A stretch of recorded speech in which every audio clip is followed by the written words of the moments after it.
大宣朝初夏，是夜，月朗星稀。尚书府的后院里静悄悄的，透着几分诡异之色。10年之期已到，小姐往后不必再依靠这心头血续命。丞相府近来似乎听到了什么风声，私下到处在寻人，为免不必要的麻烦，有些人咱们得趁早处理掉了。一名老魔恭敬地对着尚书府嫡女陆妙龄开口：叔母，剜了他的心。一道闪电伴随着雷鸣声，无数闪电划破夜空。与此同时，当乳母的匕首即将刺入穆幽月心口的那一瞬时，穆幽月眸中闪现了一道红光，以极快的速度握住了乳母的手腕。花心，穆幽月忽然一个利落的翻身，与乳母调换了一个位置，毫不犹豫地反扣乳母的手腕，将那匕首狠狠地扎进了乳母的心口处。乳母瞪大眼，连呼救的声音都发不出了。你别过来！短短几步路的时间，穆幽月的脑海里闪过无数的画面。面前这个恶毒的尚书府嫡女，依靠原主的心头血持续了10年的命，如今痊愈之际，竟痛下杀手。而现在，站在这里的不再是那个可怜的少女，而是22世纪玄灵家族继承人穆幽月。小月，对不起，我根本不想杀你的，都是乳母。都是他想杀你，我也是被他的坏意使迷了心窍，对不起，对不起，小月，求求你放了我吧，我答应你，我放你离开这里，我放你离开这里，好不好？不重要了，现在是我想杀你。门外有无数的脚步声正朝这个方向过来，快点，小姐的院里有动静。而此时穆幽月的这具身体实在是太过薄弱了，各处伤口还在不断的流血。跟我走。快，小姐在这里。小月这个贱人还在附近，今晚谁若是拿下她的命，本小姐赏黄金10000两。穆幽月急着催动玄灵术治愈这具身体，此刻懒得与他们周旋。主人找我呀？喏，来活了。红颜听后发出一道清脆的笑声，紧接着朝那些护卫们飞了过去。小哥哥们，来快活呀！我靠，有鬼！有鬼啊！刚跑上山的护卫们通通调转方向往回跑，护卫们吓得屁滚尿流，好不容易等红雾不见了，一个个连滚带爬地跑到了陆妙龄的身边。你们做什么呢？小月人呢？小姐，鬼！一群废物！这朗朗乾坤哪里来的鬼？我看你们……话还没说完，陆妙龄的眼前倒挂了一个红色的身影下来。大妹子，你看见我的头了吗？几乎是同时，陆妙龄发出一道惊天的尖叫声，以平生最快的跑步速度，不要命似的往山下跑。陆妙龄最后是被吓晕在半山腰的，穆幽月适时的从树后站了出来。没了陆妙龄的打扰，穆幽月重新找了块安静的地方，催动玄灵术。他接连试了几次，体内气息无法巩固凝聚，都以失败告终。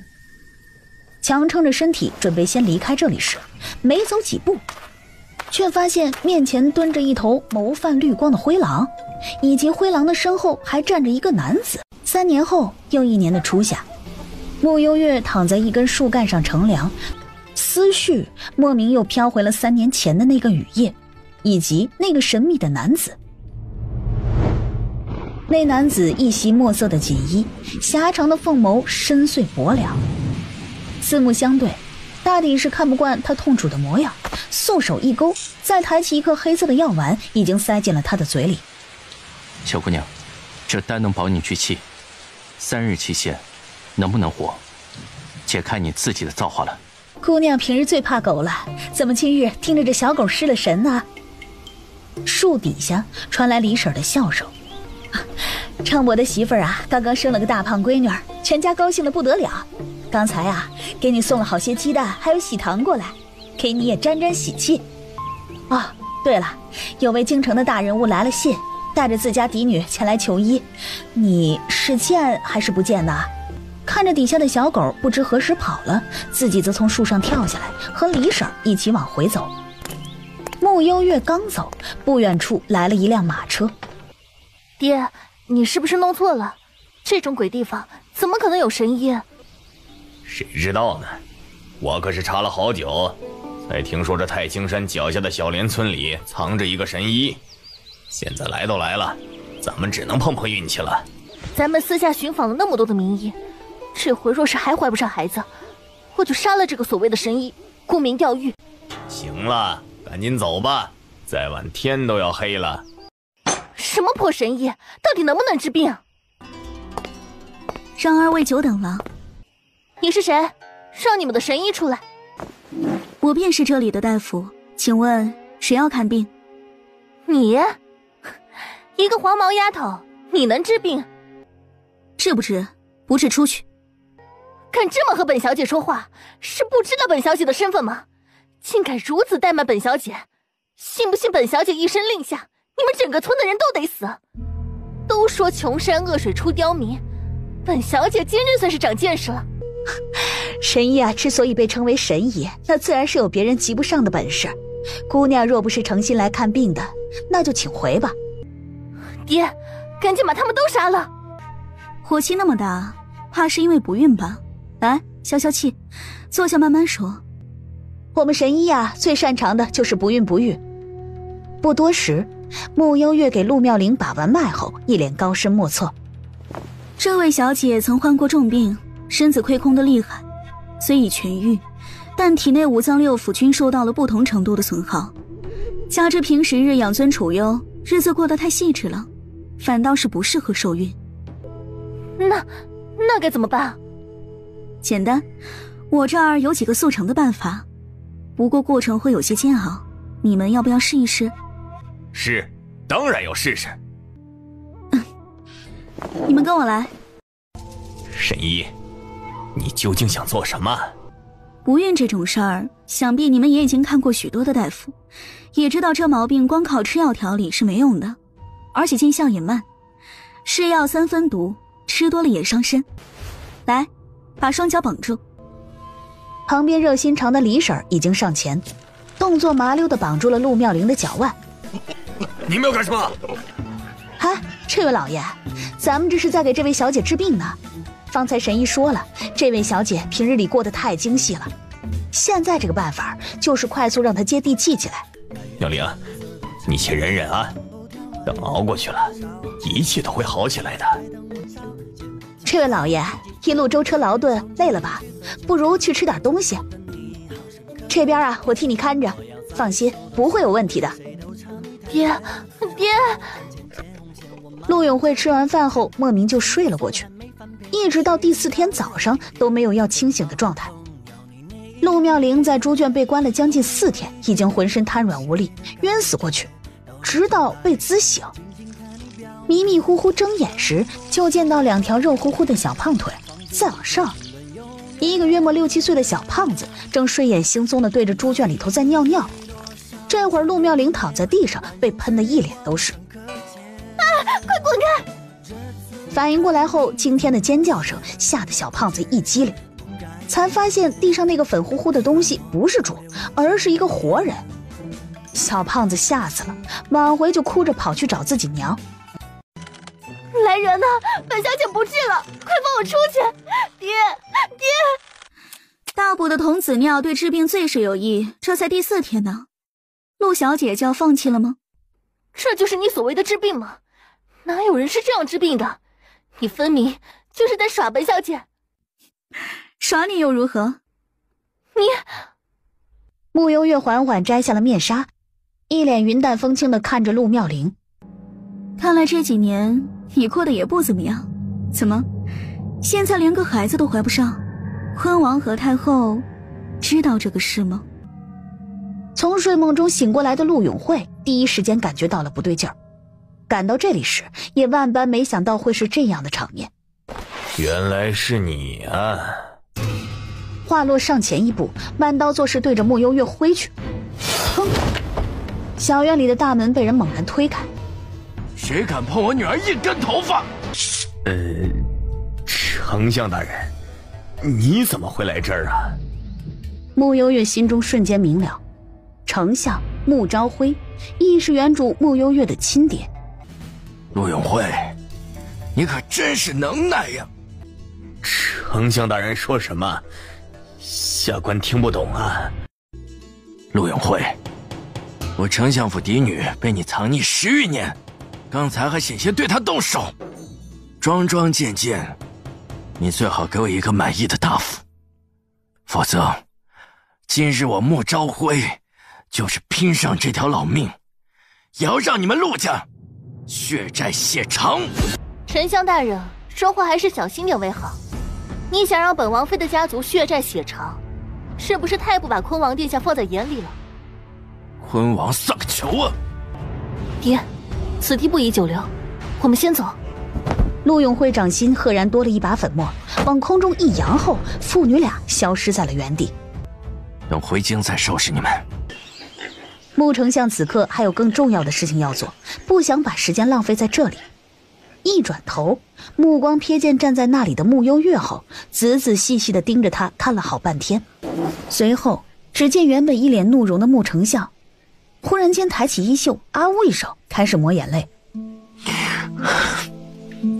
我可怜的宝贝儿，是爹爹对不住你。别哭了。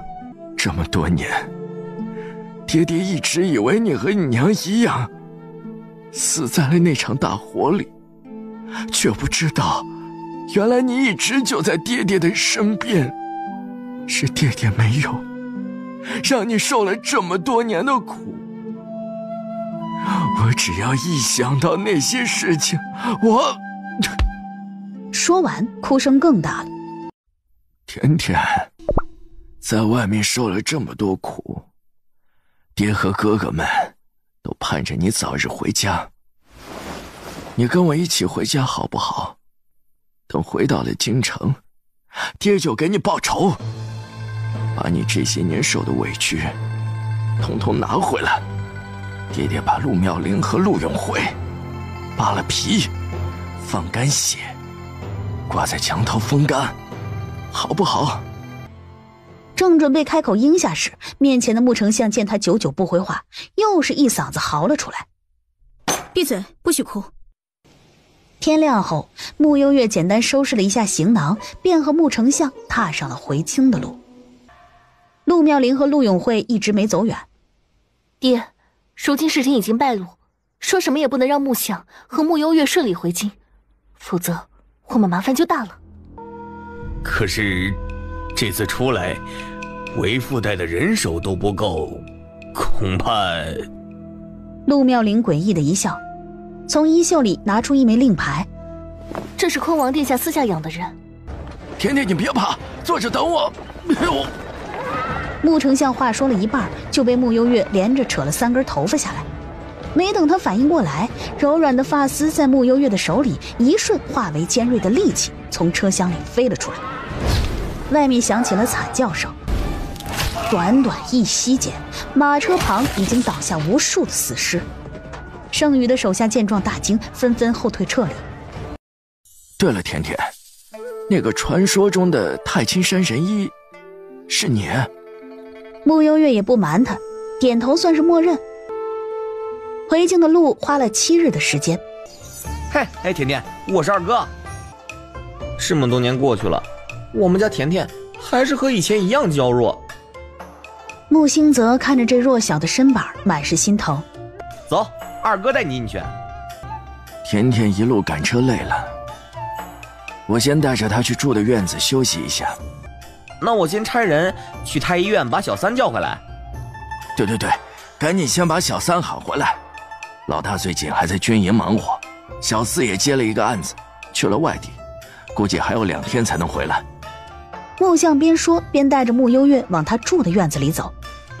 甜甜啊，你以前住的院子太小了，爹爹给你准备了一个大的，是我们府里最大的一间院子，一会儿你看看缺什么，和爹爹说，爹爹叫人啊去给你准备。还有这些啊，都是给你配的人手，如果不够啊，爹爹再去安排一些过来。够了，我不需要太多人的。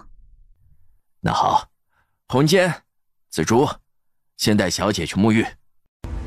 我让你调查的事情，查得怎么样了？趁陆永慧不在府里时，我私下去打探过，陆府的几个老魔，在我一通美男计之下，说正经的。几个在陆家10几年的老魔，都告诉我，甜甜是10年前被陆永慧抱回去的。陆永慧对外说，是在外面捡到的一个孤女。当时甜甜还昏迷了好几日，醒来后就被安排在了陆妙龄的身边。其中有人说，陆妙龄自幼身患隐疾，但甜甜被安排在他身边后，陆妙龄的气色逐渐好转了起来。我想，大概和甜甜那一身古怪的血有关。果然和我猜测的差不多，真是可恶！我们家甜甜，我连一根头发丝儿都宝贝得很。陆永慧这个王八犊子，竟然用我女儿的血来救他的女儿，10年呐，整整10年！甜甜就在我们的眼皮子底下受苦，我们却什么也不知道。木匠的嗓音里多了几分哽咽。陆永慧此事欺人太甚，爹，需不需要我出手，一把火烧了陆家？木星泽也实在不能忍，宝贝妹妹竟然被欺负成这样。不，一把火烧了太便宜他们了。此事我们还得多询问甜甜的意见。你先去。木星泽听完一脸狐疑。你认真的吗？让他去把陆家后墙的马蜂窝捅了？这真的是不是在整他的儿子？叫你去就去，哪儿那么多废话？先给他们来个下马威再说。行吧，听你的。院内，穆幽月听到院子外的谈话声，面上浮现些许的动容，又被父子俩的对话惹得有些忍俊不禁。这个家倒是让他越发期待起来了。中午，穆家家宴，甜甜回来了。穆叔言，穆家三公子，年纪轻轻便凭借一手过硬的医术，坐上了太医院副院判的位置。甜甜，这是你从前最爱吃的杏仁干，几年前店铺转让，哥哥便把店铺盘了下来，想着你若有一日回来，还能吃到这熟悉的味道。穆幽月心生引动，发自内心的道了声谢。大哥和四哥呢？这么好的日子，他们什么时候回来啊？你以为都跟你似的，随叫随到？老大如今升为军务提督，最近正在军营练兵。老四大理寺少卿，这2天也忙着处理几桩大案子，军务在身，不能及时回来。不过我已经修书，把甜甜回来的好消息告诉他们听了。这时外面有人来报，老爷，蕊小姐来了。你叫蕊儿来的？木星则忍着翻白眼的冲动。不是。姨父，二哥，三哥。木星则懒得搭理，穆淑妍倒是微微颔首。傅蕊又把目光落在了穆幽月的身上。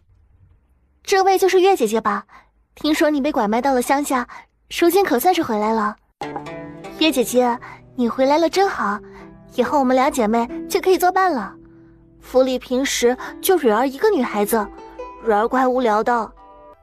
蕊儿就是副管家的女儿，副管家前年去世了，我就收了蕊儿做义女。行了，继续吃饭吧。傅蕊刚想顺势坐下，便听穆想道：蕊儿啊，没事的话你先回去吧，甜甜今天刚回来，我们还有好多话要说。是，姨父。小姐，二少爷向来不喜欢咱们的荷花院，可老爷还是把你疼到骨子里，你不必。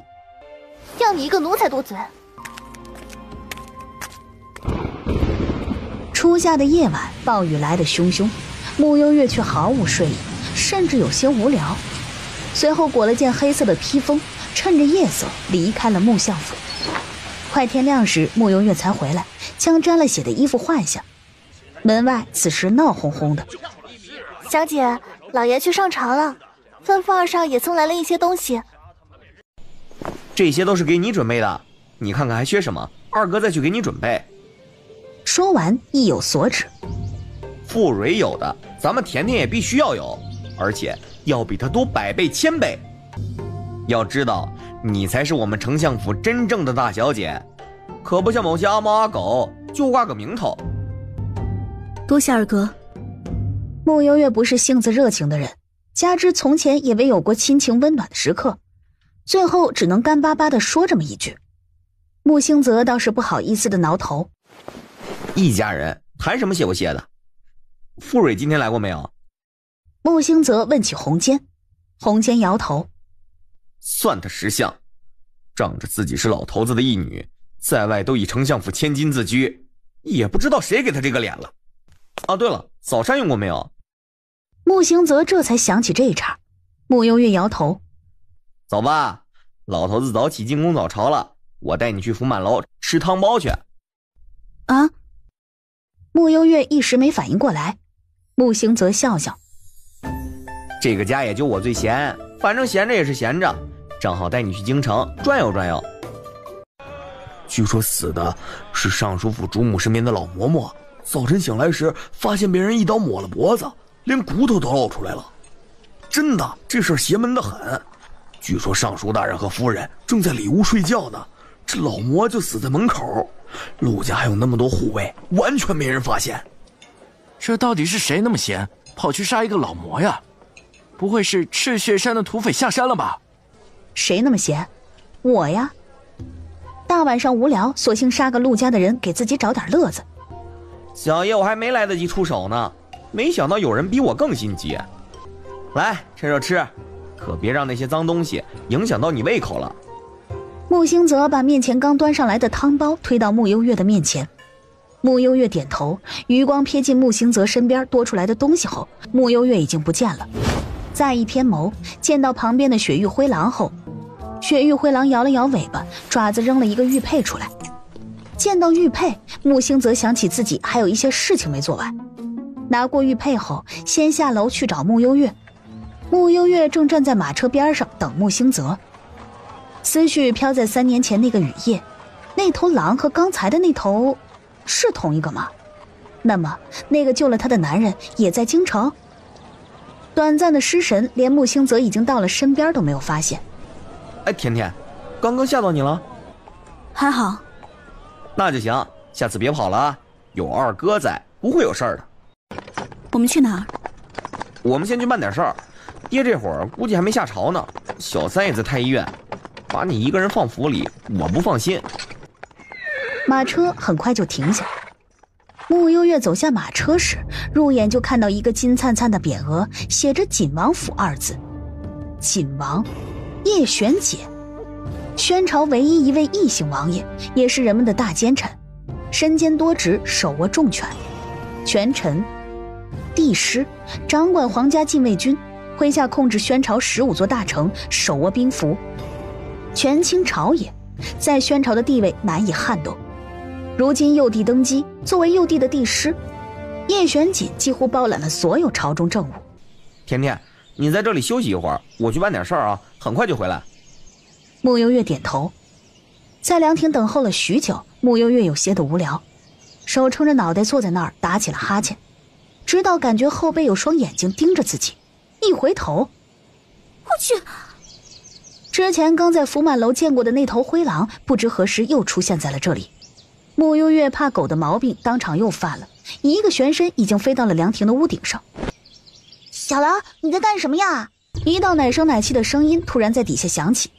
穆幽月再一低头，就见到一个6、7岁左右的小奶包站在那里。姐姐，你下来吧，小狼不会咬你的。姐姐是木匠家那位嫡女吗？小奶包道出了穆幽月的身份。穆幽月在他问出这句话的同时，几乎也猜到了小奶包的身份，然后点头应下。哇，那你岂不就是那位传说中的太清山神医？木匠早上说，姐姐从小就被发现了学医的天赋，所以他这些年一直把姐姐送在外面学医呢。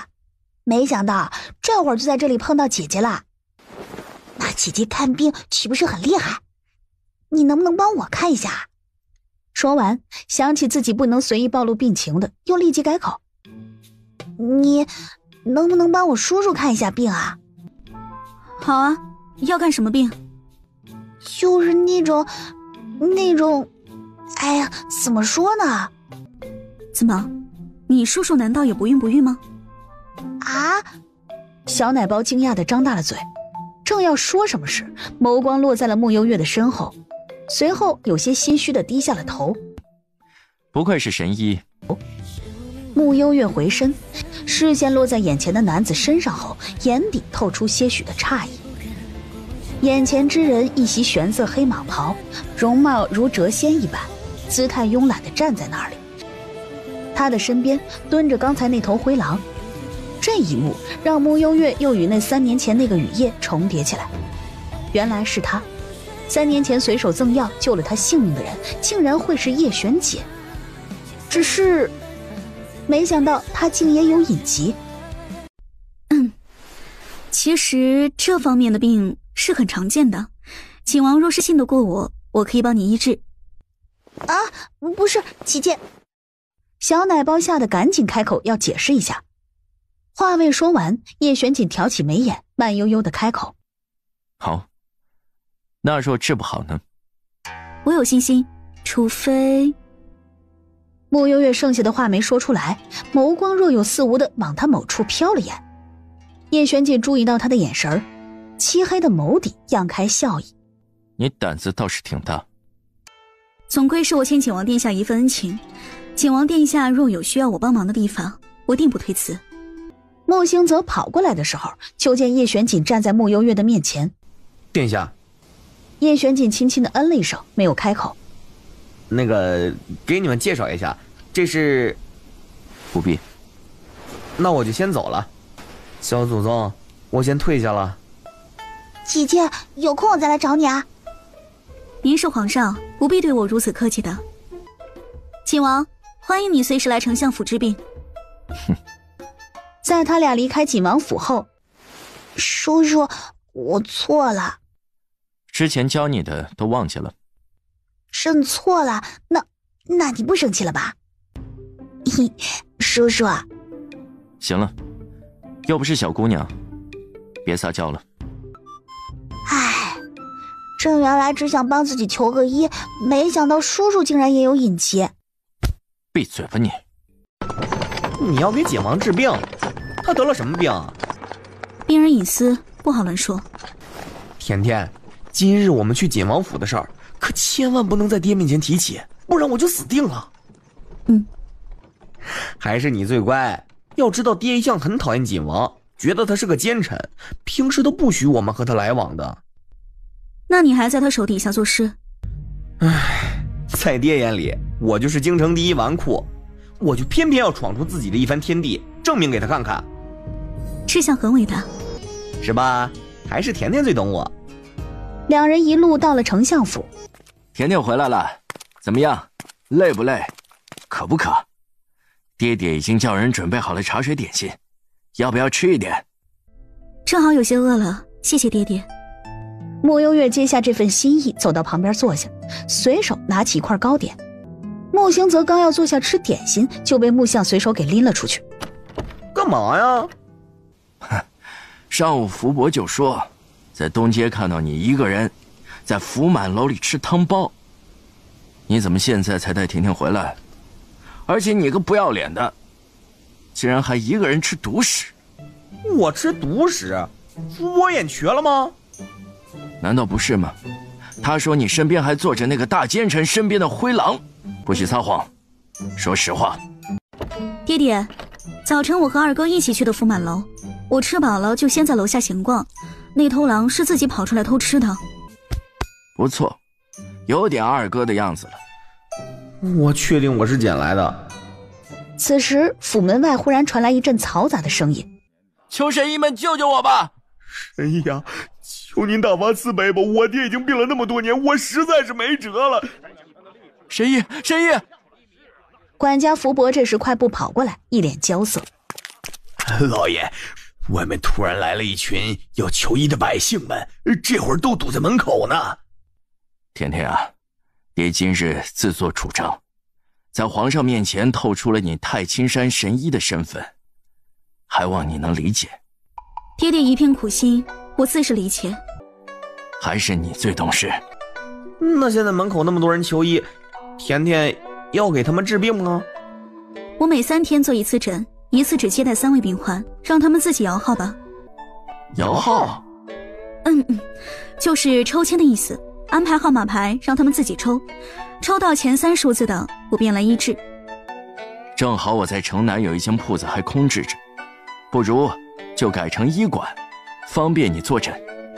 穆幽月没什么意见。哦，对了，你说……穆相看向穆幽月，欲言又止。骆妙龄若敢来，我自然敢给他看诊，就怕他没那个胆子。我之前吩咐你办的事情如何了？放心吧，一切尽在掌握中。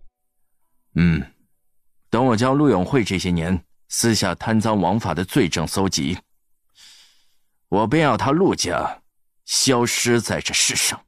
5日后，城南的医馆开业，吸引了大批的百姓围观。真是没想到，丞相府的嫡女，竟然就是传说中的太清山神医，简直匪夷所思啊！我一直以为这位名声在外的太清山神医是个老头子呢，没想到竟是这么年轻的一个姑娘。你们形容的好厉害，他真的有那么神吗？当然了，就拿宫里的太医举例，他们每个人也只是擅长一个类型的病症，这位神医可不同了，他什么都擅长，尤其是不孕这方面。医馆内，李大婶，这些年辛苦你在甜甜身边了。姑娘对我有救命之恩，我这老婆子也没其他的本事，正好学过几年药理，帮着抓抓药，打个下手还是没问题的。看什么？您看看我这面容能不能改一改？穆幽月抬眸飘向他，拧了拧眉。他们都说我长得像条带鱼，我这一天天的都快烦死了。神医，你说我长得像条带鱼吗？你这是拖延症。拖延症？那有办法治吗？穆幽月拿起纸笔写了一张药方，递给了李婶儿。过了许久，李婶儿把磨好的药带了过来，给穆幽月检查。穆幽月检查过后没问题，李婶儿开始给戴鱼南的眼睛敷药。最后戴鱼南临走的时候，眼睛上包了一圈厚厚的纱布，感觉有点刺痛的。疼就对了，回去包3天，3天后再来复查。拐角处，陆妙龄坐在一顶轿子内。穆幽月，你必须得死！陆妙龄看着戴鱼南离开的方向，陷入了深思。去，先回一趟陆府，本王妃有要事，要和父亲合计合计。在陆妙龄的软轿离开后，无妨，他想做什么就让他去做。那我去叫下一个病人进来。3日后，穆幽月第2次坐诊。早晨路过福满楼，给你打包的汤包，趁热吃。二哥这几天去哪儿了？去外地办了一些事情。穆幽月呢？叫他给老子出来！这哪门子破神医啊！直接把老子给弄瞎了！哪个不长眼的敢来闹事啊？我去瞧瞧。怎么回事？我们老爷前几日在你家看病，明明是来改善面容的，你们那位庸医非说我家老爷眼睛有问题，给我家老爷眼睛敷了药，结果我家老爷今早起来眼睛剧痛不止，还在流血。我就说，传闻有误，一个小丫头片子哪里像神医啊？丞相大人给他开医馆行医，这不是存心害人吗？就是啊，治好好的还把人家给治瞎了，造孽呢！这病我还是不看了，我今天刚拿到号，你们谁看？我把号给你们。不了，都给我闭嘴！二公子，大家伙这么多双眼睛看着，你不能存心包庇你妹妹吧？今儿个要是不给个说法，我就去京兆府告你们。焦氏不服气了。虽说丞相府一家位高权重，可他们陶家也不是吃素的。门口正闹着，穆幽月从里面走出来。这是怎么了？穆幽月，你这个庸医，老子好好的眼睛，你给我治瞎了！赔我眼睛！可有人碰过你的眼睛？没有。真没有？没有。你的眼睛上被人染了乌头的毒，而你身边那位小丫鬟的手指上也有乌头的味道，这是怎么回事呢？不可能！可不可能的，找个会医术的随便检验一下就能得出结论。妹妹，你等着啊，我这就进宫去请几个太医出来。张院判、穆副院判，你先瞧瞧。不行，这穆副院判是你们穆家人，能公平检查吗？本太医为皇上效力，行医从无愧天地。这位夫人是在质疑皇上的眼光吗？民妇不敢。接下来的时间里，先是张院判给陶胜康检查了一下眼睛，又检查了一下翠心的手，后穆淑妍又同样检查了一遍，得出的结果是一致的。不可能，奴婢是冤枉的。昨晚，对了，就是昨晚，翠心说眼睛上的纱布歪了，就过来帮我整理了一下。难道？好一个刁奴，竟然干出这等丧心病狂之事！你说，你为什么给老爷下毒？奴婢冤枉，奴婢真的没有下毒。两位太医，那我这眼睛还有救吗？为时已晚。毒入眼眶，恐及性命。若想保住性命，只怕你这2颗眼珠子也保不住了。贱人，贱人！神医，你不是神医吗？你救救我，救救我！你刚刚不说我是庸医吗？刚才是小的一时口不择言，还望神医大人有大量。小的以后一定给神医当牛做马，在所不惜。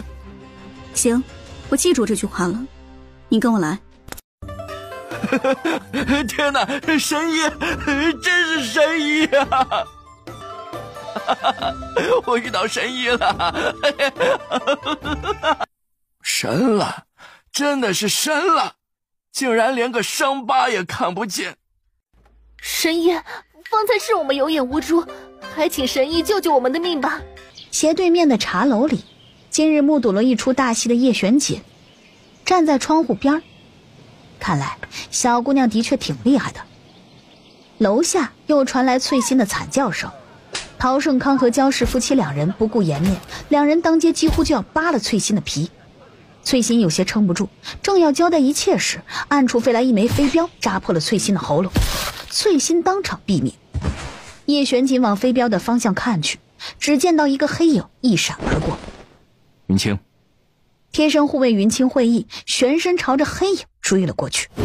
屋内，怎么，你们谁也要看病吗？别说啊，还真神呢。穆小神医，你是怎么做到连个疤痕都不留的？要不然怎么能叫神医呢？你个小老头一边去啊！别来找我家甜甜套话，我们家甜甜目前没有收徒的打算。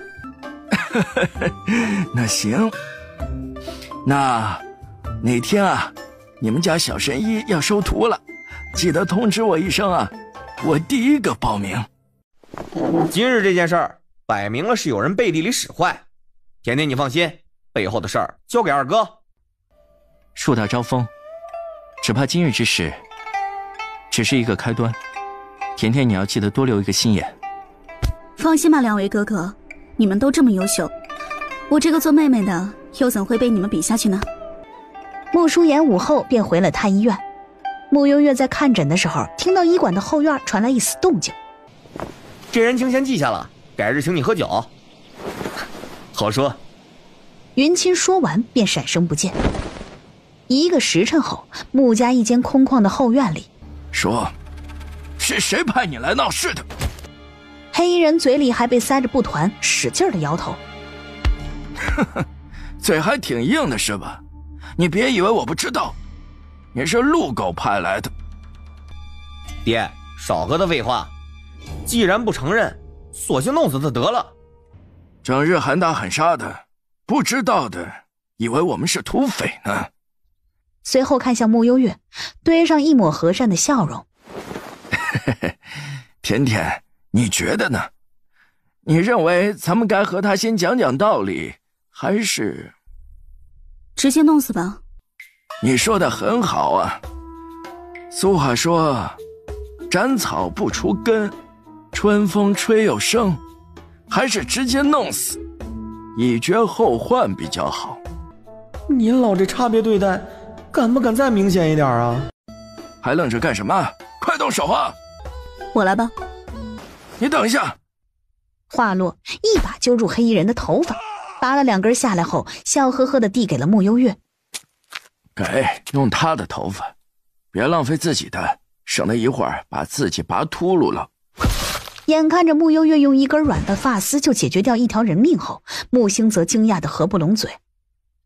等慕幽月出了院子，爹，甜甜的，甜甜是我们穆家的骄傲，你以后多和你妹妹学习，别一天到晚就知道吃喝玩乐，吃啥啥不剩，干啥都费劲。深夜里，慕幽月身形灵活地穿梭在京城的街道上，轻车熟路地潜进了尚书府的宅院里。等他再次离开时，经过皇城大街一处府邸时，迎面撞上了一道黑影。做贼去了。失眠，出来透透气。天快亮了，早些回吧。再见。慕幽月没有逗留太久，身形一闪，很快消失在了叶玄锦的视线里。翌日，我听说昨晚陆永会的府邸里又死人了，尚书府的一名伙妇被人一刀砍了脖子，用绳子吊在了陆永会的房门口。这件事情我做的。甜甜，爹知道你对陆家有恨，可这事情太冒险了，这接连2、3次了，陆家一定会有所防范，你下次还是别去了。整治陆家的事情交给爹爹就好，爹爹现在就希望你每天开开心心的，不要陷在过去那些仇恨里了。你就学你那没心没肺的二哥一样，每天逛吃逛喝的就好，怎么高兴怎么来，其他的事情你就不要。刚搜集到一些情报，跑来的穆星泽冷不丁听到老头子那句没心没肺的二哥，瞬间觉得膝盖被打穿了好几剑。你怎么来了？刚刚听到一个好玩的消息，快说来听听。听说陆永会方才去了一趟京兆府，把府里连出2条人命之事上报了上去。这个臭不要脸的，都自身难保了，不好好夹着尾巴做人，还敢报官？可别让我看见他，否则我一巴掌拍断他的脑门。你先别急，听我继续说。那京兆府的裴大人一听，便说今早已经有人投案自首，并且画押签字了。我刚过去看了眼那投案自首的人，可不就是昨天那个黑衣人吗？话说那黑衣人我已经命人扔去乱葬岗了呀，怎么会？穆星泽摸了摸下巴，没想明白是怎么回事。穆丞相下意识看了眼穆幽月，穆幽月摇了摇头，表示不知。这就奇了怪了，是谁在暗处帮我们？穆幽月思绪放远，莫名想起昨天半夜偶遇叶玄锦的情景，难道是他？念头一出，又被他否决了。叶玄锦应该没那么闲。爹，果然是你干的。上回陆家死人的时候我就怀疑是你，没想到真是你啊。你知道就好，别到处说。我懂，真是没想到你表面一副要干大事的样子，背地里已经气疯了，都偷摸跑去杀人了，你可真能啊。你别说话了，成吗？你们先聊，我得回去写一份奏折。写什么奏折呀？一脸严肃的。还不是那个大奸臣叶玄锦，他今日竟然提出要当朝罢免郑将军。当年先帝在世时，郑将军曾为宣朝出生入死，立下汗马功劳。这个奸臣真是气死我了！我只要一想到他，就恨得牙痒痒，恨不得把他挫骨扬灰了。你们说，这个大奸臣是不是该死？曾受大奸臣救命之恩的穆幽月，在大臣手底下做事的穆星泽，得不到回应的穆想，最后一个人默默地离开。甜甜，你看，千万不能在老头子面前提起景王殿下，谁提谁倒霉。我看出来了。不过呀，这朝堂一向深如寒潭，是非曲直，又岂能那么轻易论断呢？穆小姐，殿下请您一会儿过去一趟。殿下没找我？没有，只叫了穆小姐一个人。那你们先去吧，我来善后。善什么后？我得拖住老爷子啊，可不能让他发现你去景王府了，不然，你懂的。我懂。兄妹俩默契地交换了一个眼神后，各自去忙碌。景王找我。叶玄锦手指轻轻地敲了敲桌面。研究的如何了？景王若是下定决心要治病的话，我这边按正常流程来。另外，叶玄锦眸光懒洋洋地看向他，等待下文。另外，您若是需要治这方面的隐疾话，还请府中的夫人一起配合，因为并不确定问题就出在您一个人的身上。穆小姐，您误会了，我们殿下身边没有女人。随本王进宫一趟。你不治病了？谁说本王有病？难不成是我会错意了？真正有隐疾的人是……我去，这误会弄大了，真够丢人的。说起进宫，但全程穆幽月都跟着叶玄锦走了另一条路线。他第一次知道，原来锦王府内有一条密道是专门通向皇宫的，且直通小皇帝的寝殿。难怪那一日他会在锦王府碰见小皇帝轩宇。哎呀，蒋公公，奏折看得好困啊，能不能给朕拿一块糖？朕想提提神。皇上，锦王殿下交代过了，没看完奏折前，您不可以吃糖。说实话，朕还是个宝宝，每天都要这么辛苦，朕真的好可怜啊！朕想要出去放风筝，朕想要出去骑马射箭。小皇帝染着哭腔，说什么也不肯看奏折了。蒋公公正不知道该怎么劝呢，余光一瞧，见到叶玄锦来了，默默地松了口气。叔叔想吃糖，再看2本，就给你吃。姐姐怎么和叔叔在一起啊？是正好在帮叔叔看病吗？叔叔的病情怎么样啦？严重吗？以后还能生宝宝吗？轩宇。叶玄锦几乎是沉声打断了轩宇的话。对了，这是隐疾，要偷偷的说。等轩宇看完2本奏折，已经快过了大半个时辰。叔叔，糖。叶玄锦从衣袖里摸出一颗糖来。等轩宇心满意足的吃完后，叶玄锦薄唇轻启。轩宇自出生起就患有隐疾，每月都会莫名昏睡3日。此事除了太医院的张院判外，无人知晓。你可有办法？臣女先给皇上诊脉。这是中了昏睡蛊。姐姐好厉害啊！叔叔之前就说过这是昏睡蛊，只不过下蛊的人已经死了，所以……别担心，姐姐来给你治。真的吗？姐姐可以治好我的病？当然，不过时间会有些久，还要吃很苦的药，皇上一定要乖乖的配合，好吗？我不怕苦，我一定乖乖听姐姐的话。那好，最近一段时间都不可以吃糖了，还有其他糕点。我先回去准备一些药材。重新回到锦王府。需要人手吗？不用。穆幽月朝他摆摆手，潇洒离开。殿下，一些大臣似乎对您罢免郑将军一事颇有微词，正联合起来，准备写奏折弹劾您。随这些老东西去。天色逐渐暗了下来。穆幽月上了风罗山后，一直低着头，在寻找自己需要的草药仙竹藤。走着走着，穆幽月感觉身后渐渐有不少的气息在靠近自己。穆幽月飞身躲在一棵树上，没多久，果然来了许多人，其中为首之人是陆妙龄。去，把穆幽月给本王妃找出来。主人，找我呀？又是那些人，你懂的。短短片刻，护卫们吓得纷纷撒腿跑下山。坤王妃，上哪儿去啊？穆幽月，你……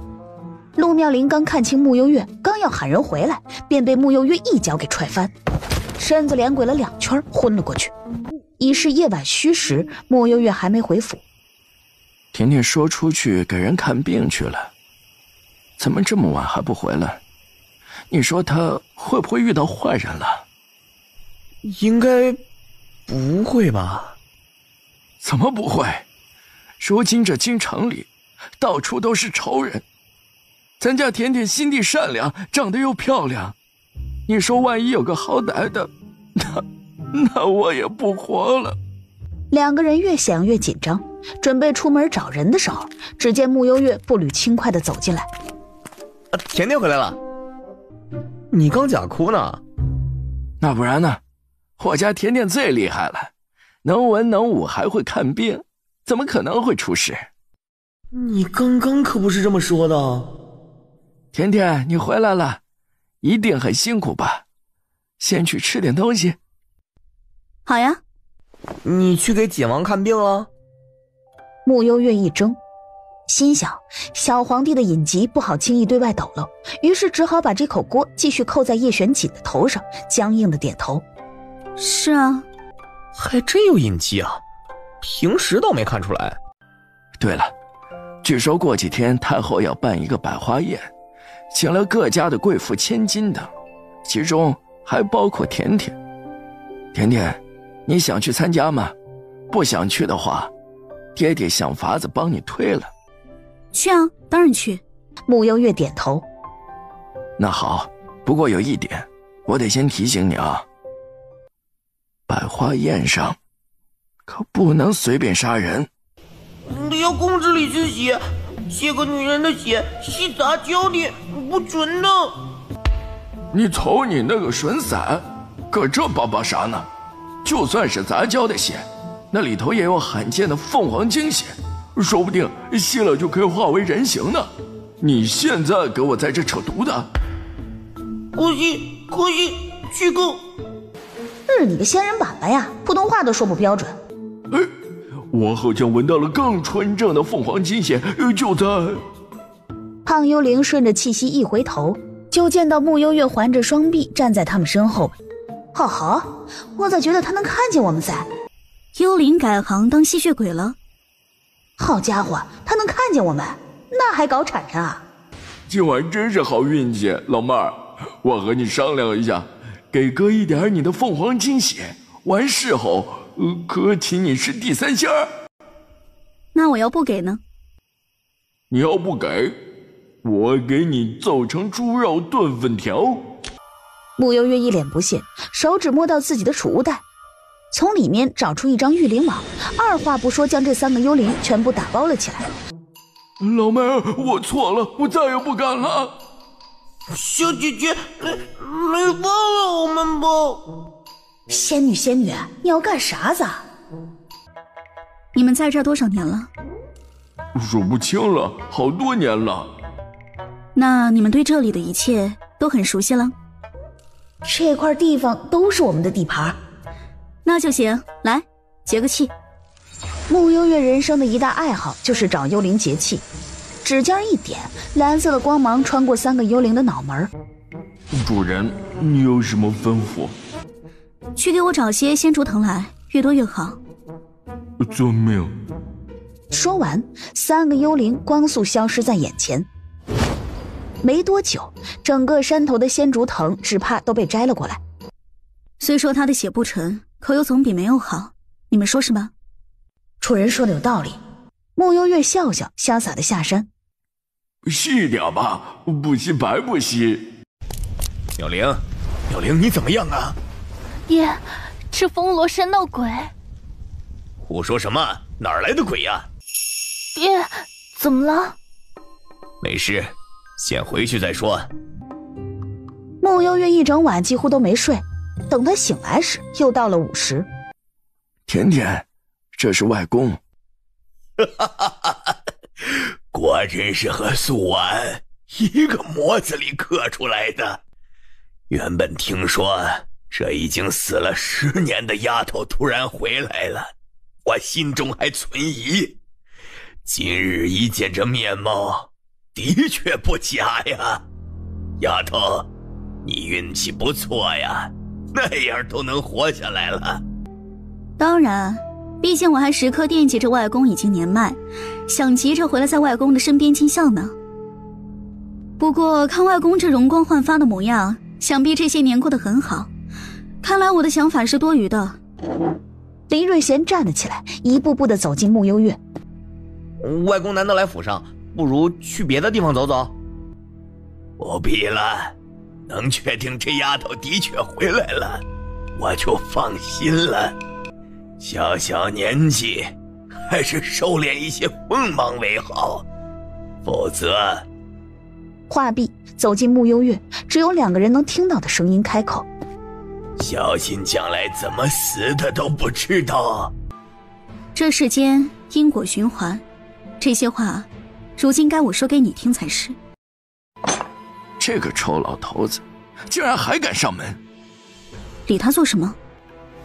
当年若不是他，就不会有那场大火，你的娘亲也不会死，你也不会被陆永辉趁机掳走。若说起这一切，黎瑞贤这个老狗，才是那罪魁祸首。不过甜甜啊，这黎老狗虽已卸下护国大将军一位，可到底在这京城手眼通天，背景更甚陆永辉。你之后一定要多加小心，尽量不要与他正面交锋。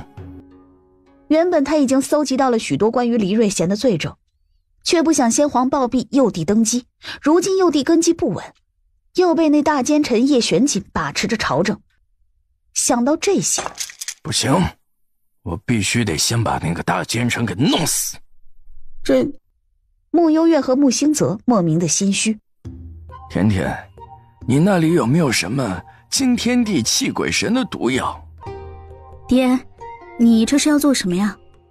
弄死叶玄锦啊！我打不过他，我就毒死他，最好让他七窍流血，肠穿肚烂而亡。慕幽月顶着压力，最后挠了挠脑袋，看向慕星泽。哦，对了，二哥，我想吃福满楼的汤包。慕星泽立即反应过来，走，二哥请你，管饱。好嘞，谢谢二哥。不出姑娘所料，陆妙龄的旧疾啊，的确是复发了，且她似乎被风罗山上的情景给吓得不轻啊，整个人变得神神叨叨的。陆永会怕她回昆王府会惹事儿，就借口啊，让她在陆府小住几日，只怕再过不久啊，陆永会那边又要找上姑娘了。若是陆妙龄找上门来，咱们就给她治病，她想要血，我就给她，越多越好。至于是什么血，那就不好说了。姑娘啊，真是越来越调皮了。既然回来了，那就玩得大一点嘛，不然就没意思了。百花宴如期举行。叶姐姐，太后娘娘今日也邀请了我呢。那恭喜你啊。叶姐姐，你今日是第一次入宫赴宴吧？宫里规矩多着呢，你今日啊可得好好跟着我，万一惹出了事情，到时候不丢了我们相府的脸啊。慕幽月懒得搭理他，径自坐上自己的马车，顺利的进了皇宫，有专人引路往百花宴的宴场去。这就是丞相府的那位嫡女吧？我听说她医术很好，从小呀就拜在一个神医的门下。城南那医馆是她开的吧？每天人山人海的，也不知道是不是真的有本事。我感觉她好厉害啊，竟然一学就是10年，换成我肯定做不到。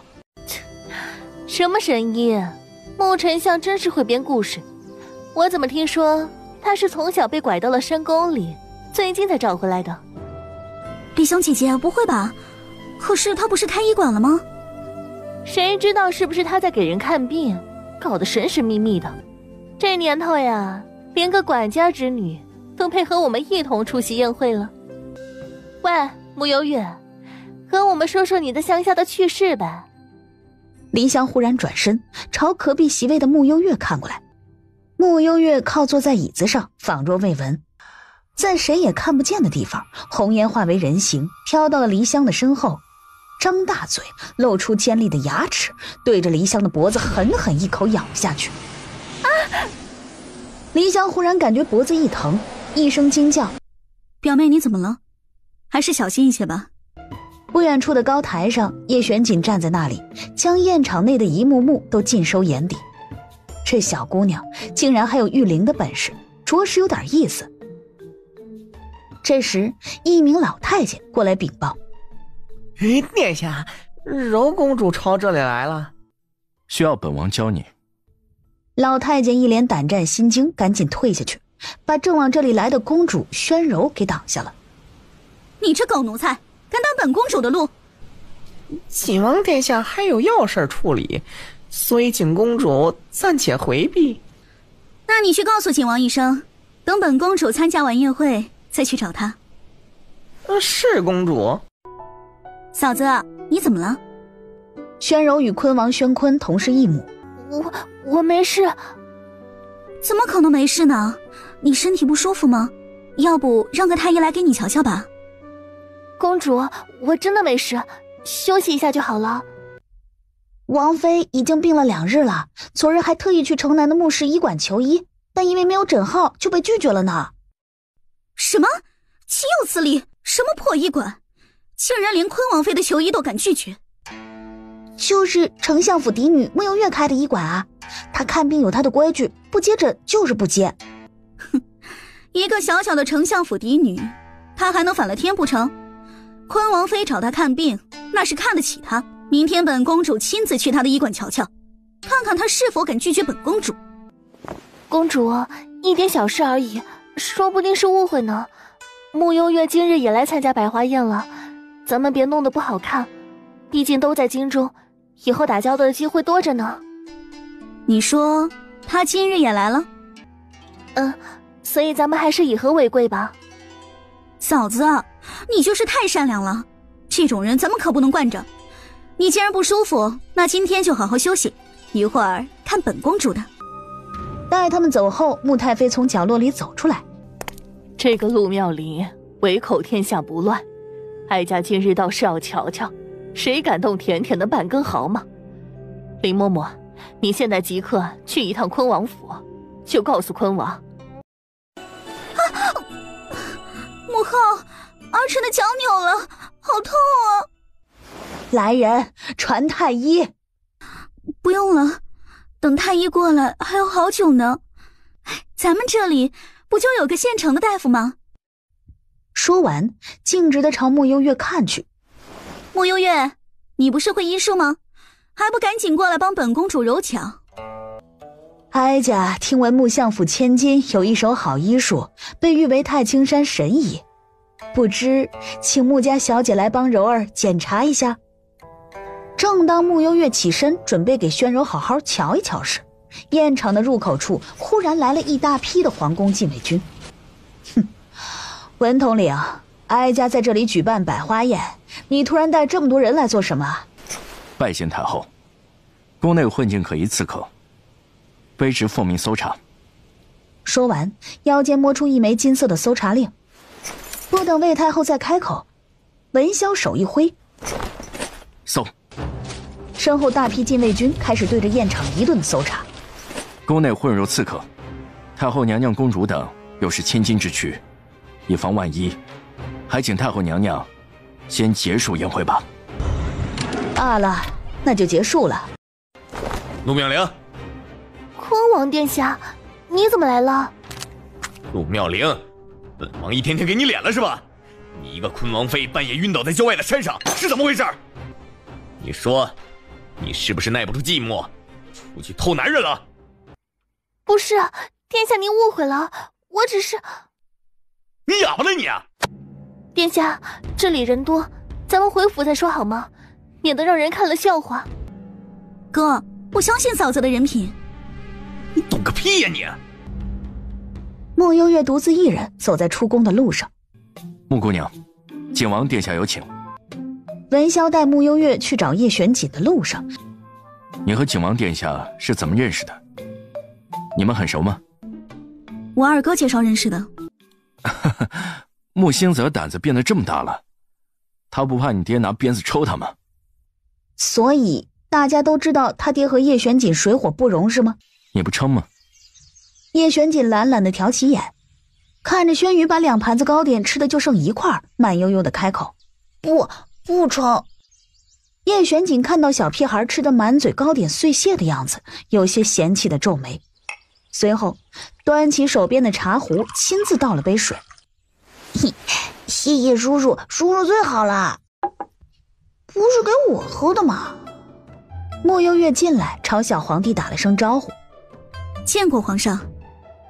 轩宇摆摆手，姐姐不客气。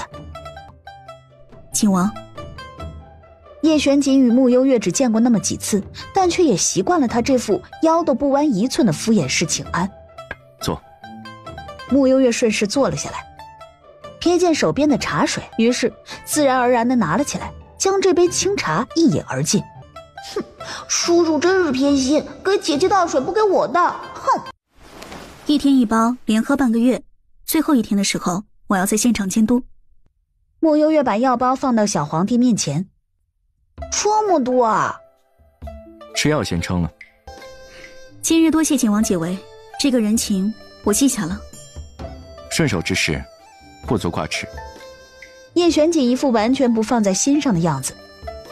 闻言，穆幽月不由得多看了他几眼。咱们一直盯着本王看。因为你长得好看啊。多谢。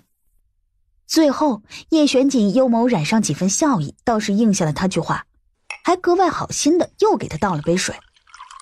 莫幽月拿起水杯，刚喝了一口，余光瞥到偏殿侧面的小间里走出来一个东西，神色一变，迅速放下茶杯。那什么，我先走了，再见。义父，月姐姐没事的，可能就是半路耽搁了，您别担心啊。这宫里有刺客，多危险啊！甜甜到现在还没回来，不行，我得进宫去看看。义父，我刚刚回来的时候，看见月姐姐和几个千金在聊天呢。月姐姐刚回来，正是交朋友的时候呢。蕊儿，你先回去休息，我出去瞧瞧。爹，我回来了。穆幽月听得差不多了，脚步轻快地进门。我的宝贝儿啊，你可算回来了，快把你爹给吓死了。不好意思啊，又让爹爹担心了。下次我一定提前让人回来通知你一声。不用这么麻烦，你只要玩得开心就好。义父，月姐姐，那我先回去了。好。穆幽月回到出云院门口时，傅蕊站在那里等他。你很得意吧？对啊，我很得意，非常得意，超级得意。你别得意得太早，站得越高，摔得越惨。凭我多年的学医经验，傅蕊姑娘，我觉得你的脑壳好像有个大洞。等你有空，不如来我的医馆一趟，我给你开个后门。说罢，穆幽月一双桃花眼中满是轻蔑的笑意，懒得多看傅蕊一眼。我今天是拿到了号的。哪里不舒服？幽月啊！陆妙龄看着穆幽月，咬着唇，给穆幽月磕了3个头。幽月，对不起，我之前不该那样对你的，但是我那天也不知道怎么了，我害怕你知道身份后会离开，那样我就会死的。都是我鬼迷心窍，听了乳母的话。这3年来，我几乎每时每刻都在忏悔。你在我身边陪了我10年，我们情同姐妹，我怎么能那样对你呢？在小莲村的时候，我发现你还活着，我起初确实很心虚，因为是我对不起你，但同时我又很高兴你还活着。幽月，真好，你还活着，还能再给我一次赎罪的机会。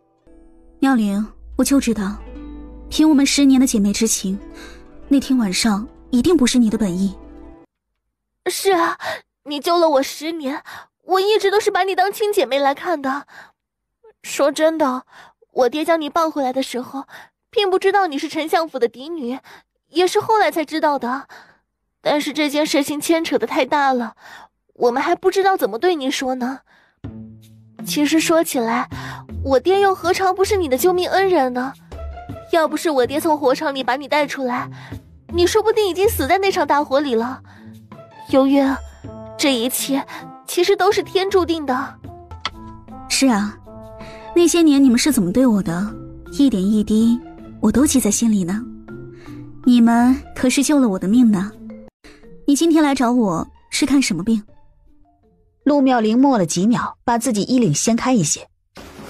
幽月，你能不能再帮帮我？妙龄，你这是做什么呀？快起来吧！你我情同姐妹，我又怎么会袖手旁观呢？既然对方要演，那他一定会配合。随后让陆妙龄等了一会儿。给。等穆幽月端来水杯后，陆妙龄毫无犹豫地一口饮尽。幽月，谢谢您。不用客气。那我按照惯例7日后再来找你可以吗？穆幽月点头。临走前，陆妙龄付了一袋子的银子，一脸得意地走了。李婶儿从暗间走出来，吹灭了熏香。用这蛇蝎美人香来搭配帝王蛇的毒血，陆妙龄有的好受了。蛇蝎美人倒是挺配她的，真没想到我也是个演技派呢。连着2天，陆妙龄都命人往丞相府送了不少的衣服首饰。我可去你娘的吧！这些破烂玩意儿，留着给你以后烧到阴曹地府吧。爹，你别激动。甜甜，你该不会真的原谅了陆家的人吧？怎么会？只是我另有打算。那就行。甜甜，爹爹跟你说，其他事情爹爹都可以依你，唯独这事儿，咱们和陆家那可是有血海深仇的，这辈子、下辈子、下下辈子，我都和他们没完。我懂，我懂。这些玩意儿咋整啊？拿去卖了换点钱，再以相府的名义去接济一些穷苦百姓。妙啊！两人又坐了一会儿，穆兴泽一脸风尘仆仆地从外面进来。哼，你这一天天的又跑哪里去玩了？我约了朋友去外面玩了几天。你想气死我呀，老二！你今年可都22了，整天游手好闲，吊儿郎当的。要不然这样吧，明天我塞点钱去城门岭那里，叫人开个后门，给你安排个守城门的活心干着。守城门？爹，你可别坑我！你还嫌弃？你看看你大哥，一年4季在军营里，不辛苦吗？小三，身为太医，天天守在太医院，家离得这么近都没时间回来。还有小四，一天天为了那些案子东奔西走的，就你。爹，二哥他……甜甜，你乖，你别替他说话。我心意已决，明天就让他守城门去。还愣着干什么？先去给我罚抄100遍穆家家规。等穆相走后，委屈的穆小二从怀里拿出几封密函，偷偷地对穆幽月说：甜甜，辛苦你跑一趟锦王府，把这些给锦王。叶玄锦，这个奸臣不得好死！怎么，本王冤枉你了？你别以为我不知道，其实先皇是被你……中年男子还想继续说下去，叶玄锦已经随手拈起一片竹叶，封住了他的喉咙。在中年男子气绝后，旁边立即有人将中年男子的尸首抛了出去。穆幽月等到这边将血迹处理的差不多了后，才走了过去。给。叶玄锦接过密函，没有先去看，反而饶有兴味地看着他。什么时候来的？有一会儿了。那刚才都看见了。这个我不关注，不过你那杀人的手法还挺美观的。我先走了。穆幽月闻着这里浓重的血腥味儿，不想多待，朝叶玄锦摆摆手。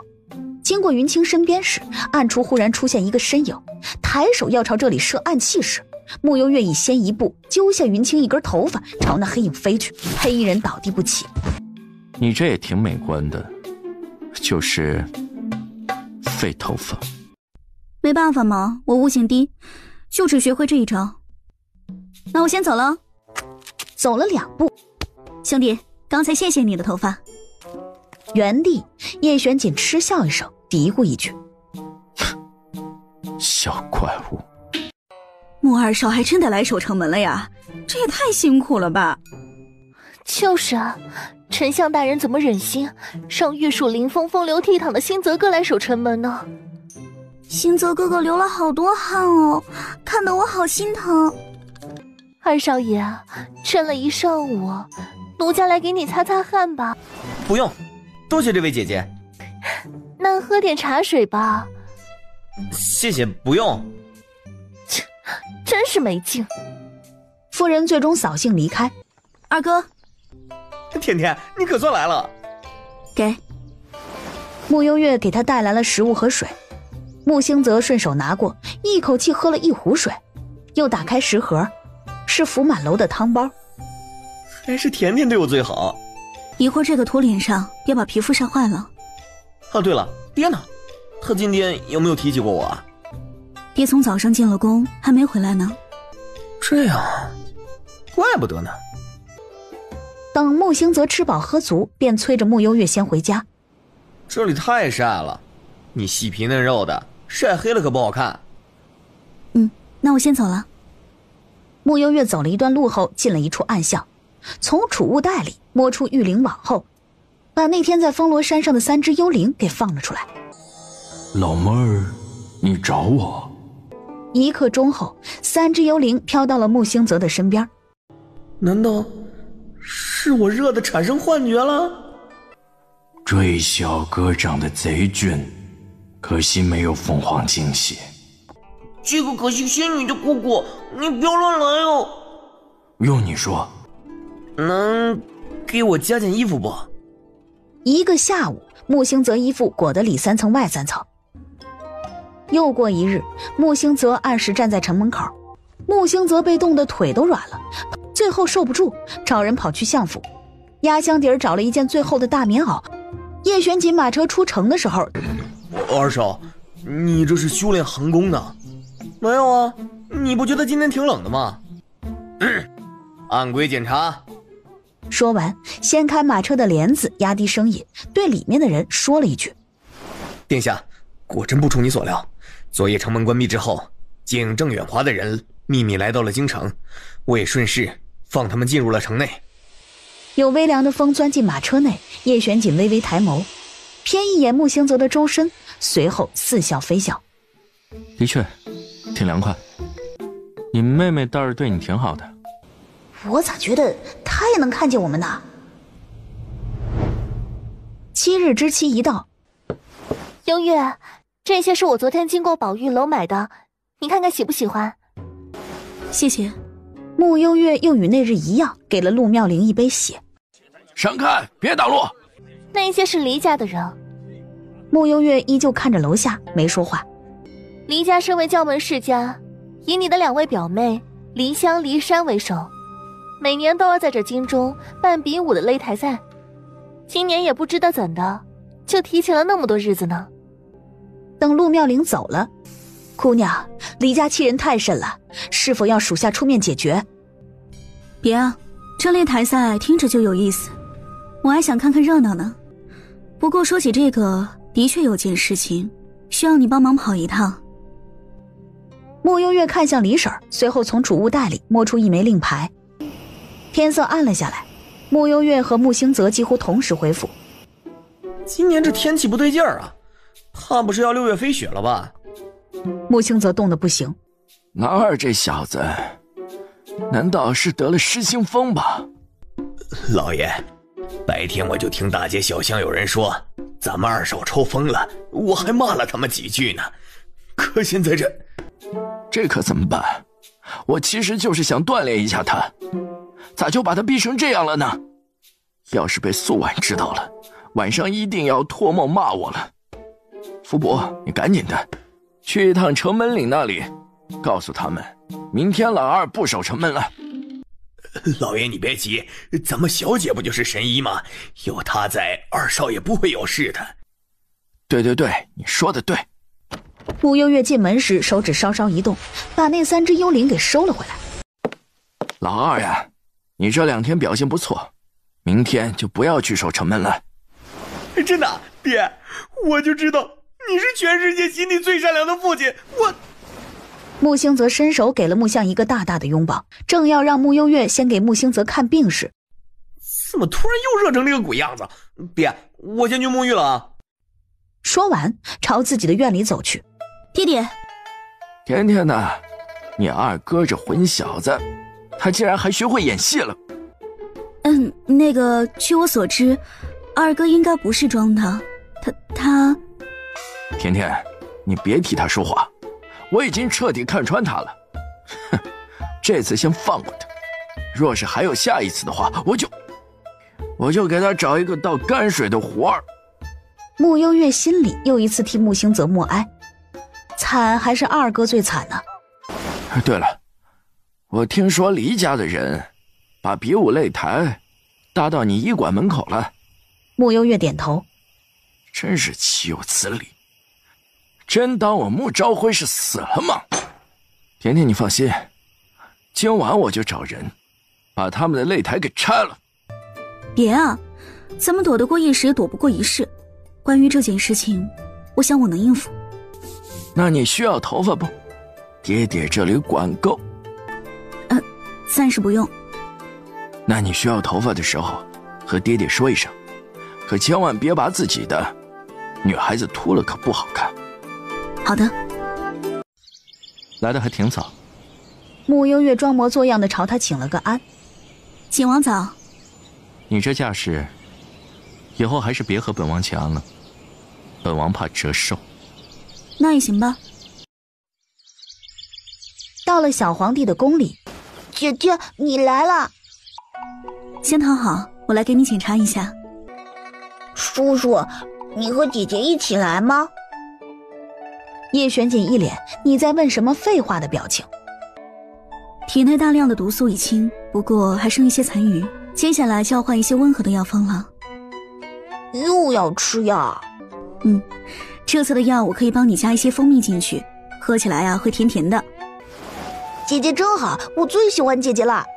检查完后，穆幽月要先回去继续配药方。这时小皇帝的贴身太监蒋公公从外面跑进来。皇上，景王殿下，太后娘娘来了。装困。小皇帝懂了。那我先走了。来不及了。原来景王也在啊。叶玄锦轻轻地嗯了一声，继续坐在那里，完全没有要站起来请安的意思。屏风后的穆幽月撇了撇嘴，狂还是你叶玄锦最狂。皇上小小年纪，每日都要处理那么多的政务，真是辛苦啊。见过母后。看来皇上是真的困，那你就先休息吧，哀家给你带了糕点，等你醒来了再吃。轩宇点点头，闭上眼开始呼呼大睡起来。景王今年也有24了吧？怎么？在宣朝，男子一般籍贯前都开始娶妻了。这几天柔儿也曾在哀家面前提起过景王，哀家觉得你们二人郎才女貌，实属般配，不如找我这么一个臭名昭著的人当女婿，太后不觉得糟心吗？屏风后的穆幽月差点没忍住笑出声。叶玄锦这人对自己的见解倒是很独到。那景王喜欢怎样的女子啊？你是宣朝的功臣，哀家或许可以帮着张罗。俗话说，什么锅配什么盖。本王仔细想了想，怎么也得找个和我名声一样臭的，才和本王最般配。最后魏太后一句也没说，脸色铁青的离开。原地，叶玄锦摸了摸下巴，嘀咕一声：“怎么就气跑了？本王可是很认真的。”穆幽月从屏风后走出来，与叶玄锦四目交接，眼看着穆幽月俨然腥味，似乎也在嘲笑自己。你觉得本王说的不对？景王殿下说的对，什么锅配什么盖，可谓是世间真理。穆幽月边说边往密道走，临走时又调侃道：“那祝你早日找到那位和你名声一样臭的景王妃，再见。”床榻上，叔叔，我想到你说的那个名声很臭的女人在哪里了。叶玄锦朝他看去，在牢里。闭嘴。我难道说错了吗？牢里那么多犯了罪的女囚犯，名声难道不臭吗？姐，我怎么觉得穆幽月好像会武功呢？就算会武功，肯定也是个三脚猫。不过，他这是从哪里来的？黎香看了眼穆幽月刚刚走出的暗巷，暗巷那边离得最近的可就是景王府。骊山显然也想到一起去了，随后摇头。穆家与景王府一向水火不容，他怎么可能和景王殿下有瓜葛？说的也是，不过这穆幽月刚回来不久，这大街小巷到处都在说他这位神医，我可真是看不惯。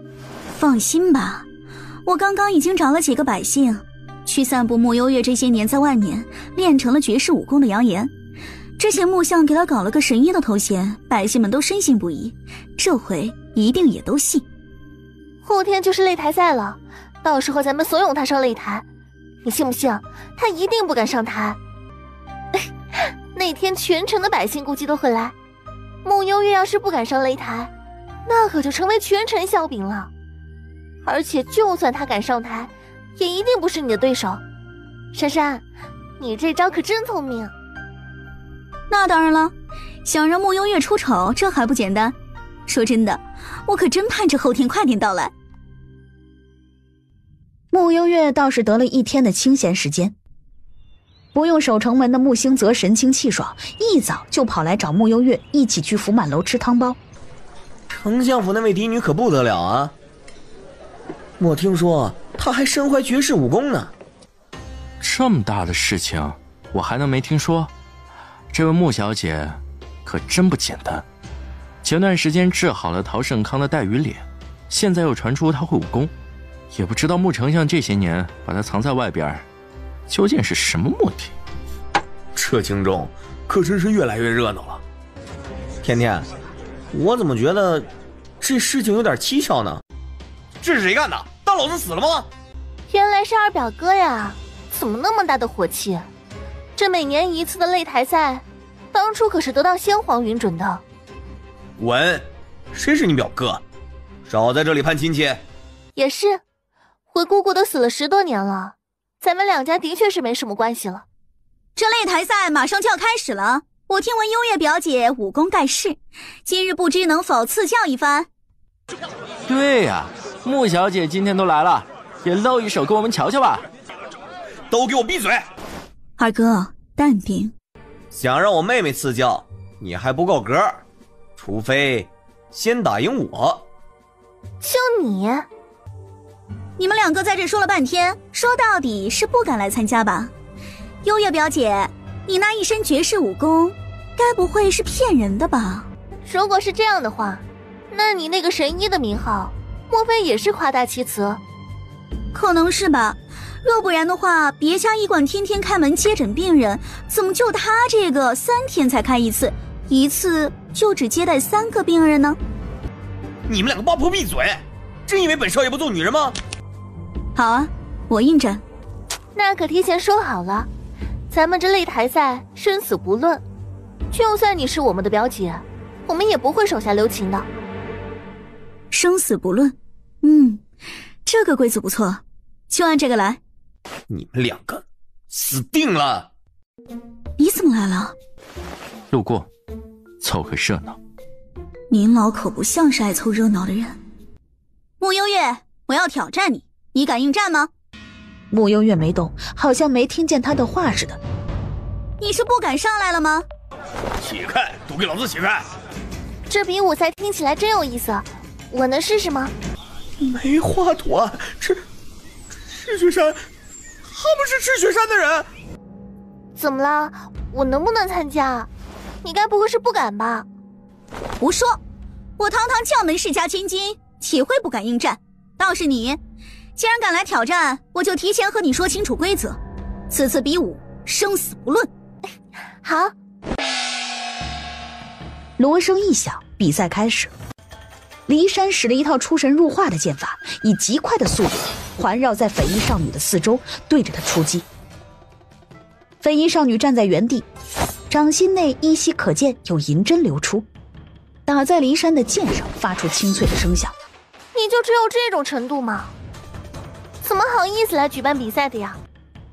感觉到尊严被人踩在脚下践踏，骊山咬牙，双目血红，一个转身，手一挥，旁边兵器堆里又有5把长剑挥了起来，6剑齐发，染着强烈的劲气。绯衣少女唇角勾起，当6剑即将落到她门面时，在她的面前忽然定住不动，骊山大惊，下一瞬迅雷不及掩耳间，那6剑忽然调转方向，以几倍的速度朝他袭来。骊山跪倒在地，吐出好几口血，身上还插着6把长剑。精彩，真是精彩！穆幽月鼓着掌，一副深深被粉衣少女折服的口气。台上，粉衣少女朝他看了过来，挑了挑眉。叶全锦将他们的小动作尽收眼底，跟着轻笑一声：“你笑什么？这年头，小姑娘都挺厉害的。敢伤我李府嫡女，你这个贱民，活腻了吗？啊，刚刚不是说生死不论吗？难道是我听错了？还是说，只有参赛者是生死不论的？你给我等着！”黎香说不过他，又怕骊山失血过多，赶紧吩咐人先把骊山送回去医治。百姓们看到此处，刚刚那场比赛虽然很精彩，可毕竟是赤血山的魔头啊，不行，赶紧撤。黎家这回啊，怕是只能打落牙齿活血吞了。比武规则是他们定的，就算对方是赤血山土匪，他们恐怕也不敢找对方麻烦啊。正当穆兴泽爽得不行时，耳边传来一道暴喝声：“穆兴泽，你个臭小子，把我的话当耳旁风了吗？你能不能告诉我，你为什么和他坐在一起？”坐在一起就算了，你小子好歹坐中间呢，还让你妹妹挨着这个大奸臣坐，你是缺心眼儿吗？爹，这巧合纯属巧合，我和甜甜今天就是来看比赛的，巧和景王殿下碰见了而已。对，就是巧合，不是爹爹想的那样。丞相大人，怎地每事都如此大的火气？既然这里的比赛结束了，那微臣就先带他们回去了。景王殿下，请自便。随意。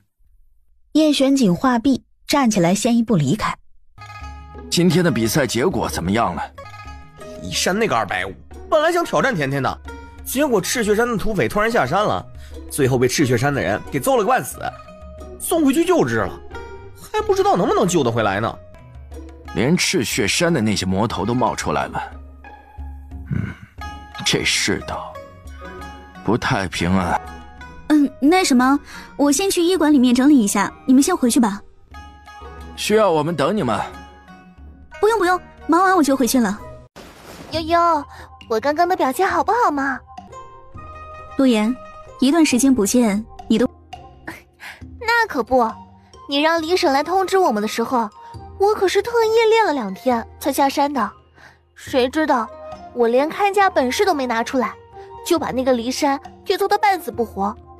啊，这种身手怎么好意思举办比武擂台赛的呀？叶陆言说完，有些苦恼的叹气。悠悠，我能不能和李婶一样留在你身边啊？你不在赤血山，我每天都好无聊。暂时不行，时机还不到。陆言，姑娘现在刚回京，外面那么多双眼睛看着，身边跟着太多人不好。也就我这个老婆子，普普通通的，不受人疑心。赤血山的伙伴趁着夜便离开了京城。医馆坐诊的日子，你怎么来了？前段时间得到的一对玉如意，想了想，还是最配神医，特意拿过来送你了。今天也是来看病的？是啊，听说神医最擅长不孕生子这方面，是不是？然后呢？然后你也知道，我是这京城富甲一方的商贾，我这家大业大的，但至今连个儿子都没有，以后这家产都没个人继承，所以你那有没有生儿子的秘方啊？我回去让我夫人试试，看看她能不能给我添个大胖儿子。你夫人今年多大了？42了。这个年纪生孩子有很大的风险，怎么，你家有皇位要继承？不是，您看您这话说的，我想要个儿子人之常情，我也没错是不是？况且我夫人一直以来的心愿也都想生个儿子，这种事情吧，当事人自己乐意就好，您说呢？行，有空带你夫人一起过来。不用等有空，她现在就在门外。陶盛康赶紧招呼夫人焦氏进门。这个玉如意怎么配得上神医呢？我这要是生了儿子呀，那就让咱儿子认神医当干娘。这倒也不必。只要神医你让我们生出儿子，从此之后，我陶盛康名下所有的商铺产业都给你3分的红利，你说怎么样？穆幽月没说话，拿着纸笔低头不知道在写什么。来，签份协议。见穆幽月同意了，陶盛康赶紧在字据上签字。以后每3日，我坐诊的时候你们过来喝药，我这药方不对外透露。行。去后面找李婶开药。夫妻俩兴高采烈地去找李婶。下一位。幽月，你刚刚在和谁说话呢？我怎么听到了生子什么的？是啊，那位陶大商人想生个儿子，所以携夫人过来求子。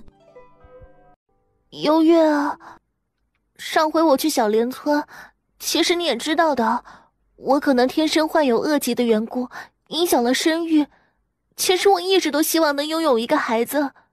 别灰心，孩子总归会有的。真的吗？那你可以帮我吗？当然，我是大夫嘛，治病救人天经地义。那你刚刚让他们去喝药，是喝的什么药啊？闻言，穆幽月露出几分为难的神色。怎么了？其实呢，这想怀孕并不是你一个人的事情，最好是需要夫妻双方来配合。不行，是这样的，昨日王府内的一个小妾怀孕了，所以我想，昆王殿下的身体应该是无碍的。话虽如此，但身体结构是很奇妙的。昆王与他人的身体匹配，不代表与你的身体就能匹配。以咱俩这么多年的交情，我也不会放着你不管，毕竟我也真心希望你过得幸福。那不如这样吧，我给你配药，你和陶大商人他们一样，在这里喝完，我另外再给你一份药，你偷偷带回去让昆王喝下。后面的小间里，神医的药一喝下肚，别说，我这心里头笃定了不少啊。我也是这样的感觉。行，那我听你的。我给你开了药，一会儿让李婶去给你熬。你以后每6天来我这里一次。你的身体啊比较复杂，我要随时观察。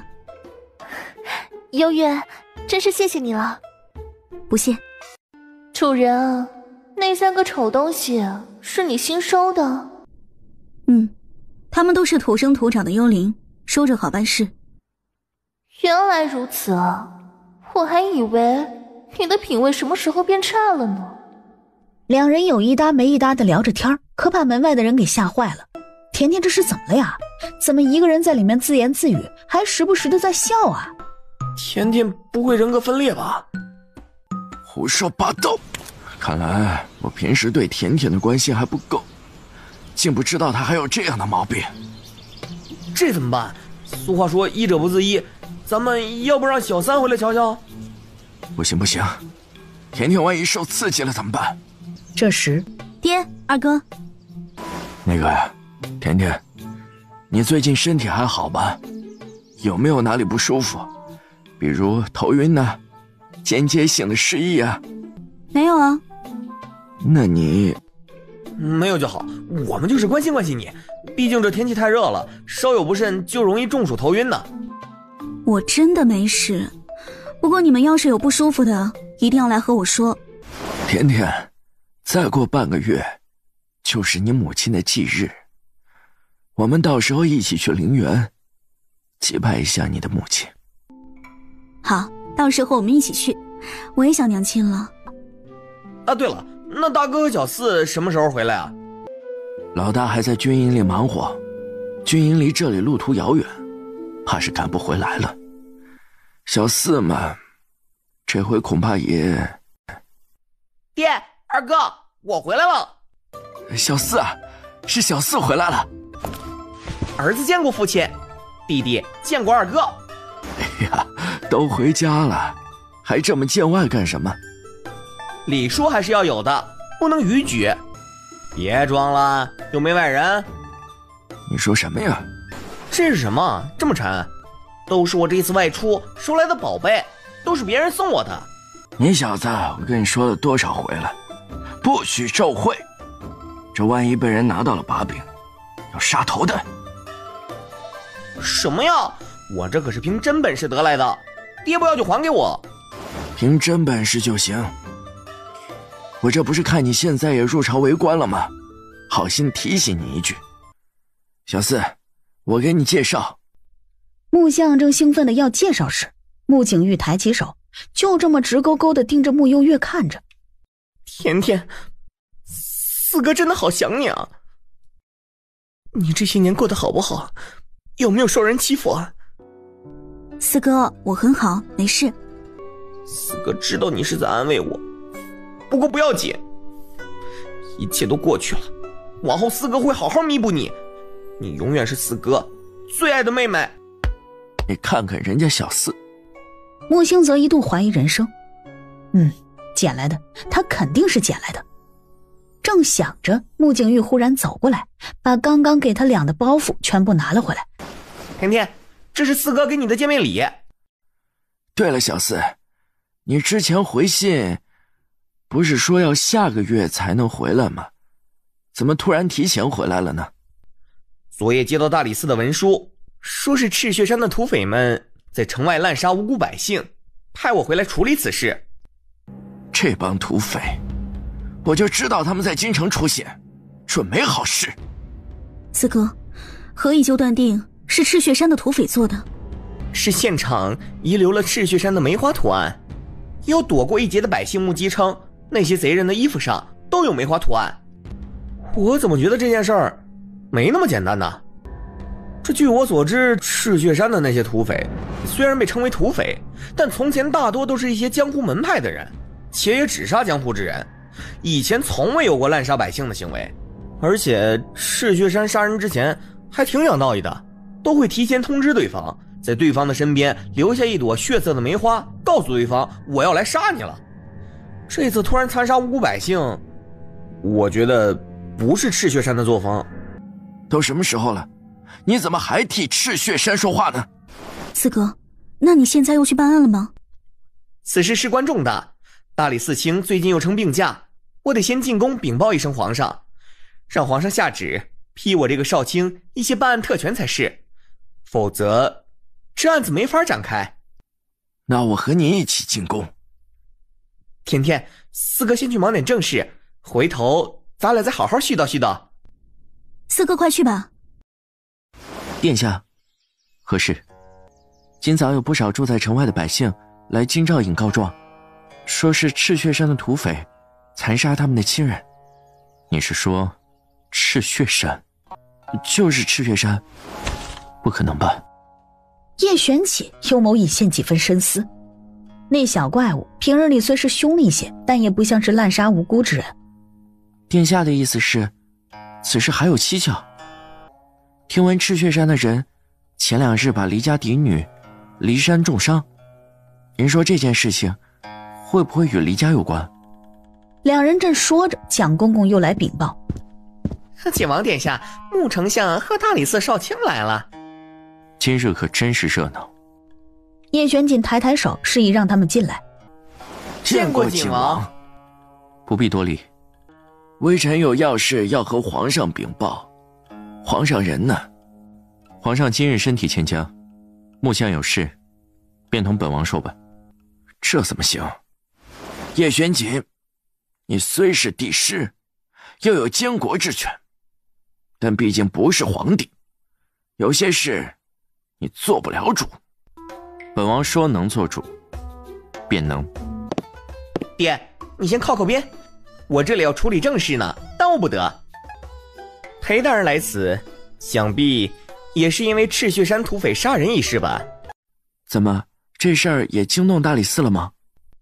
是，赤血山土匪此次行径嚣张至极，所以微臣特意前来，想从皇上这里请一些办案的特权。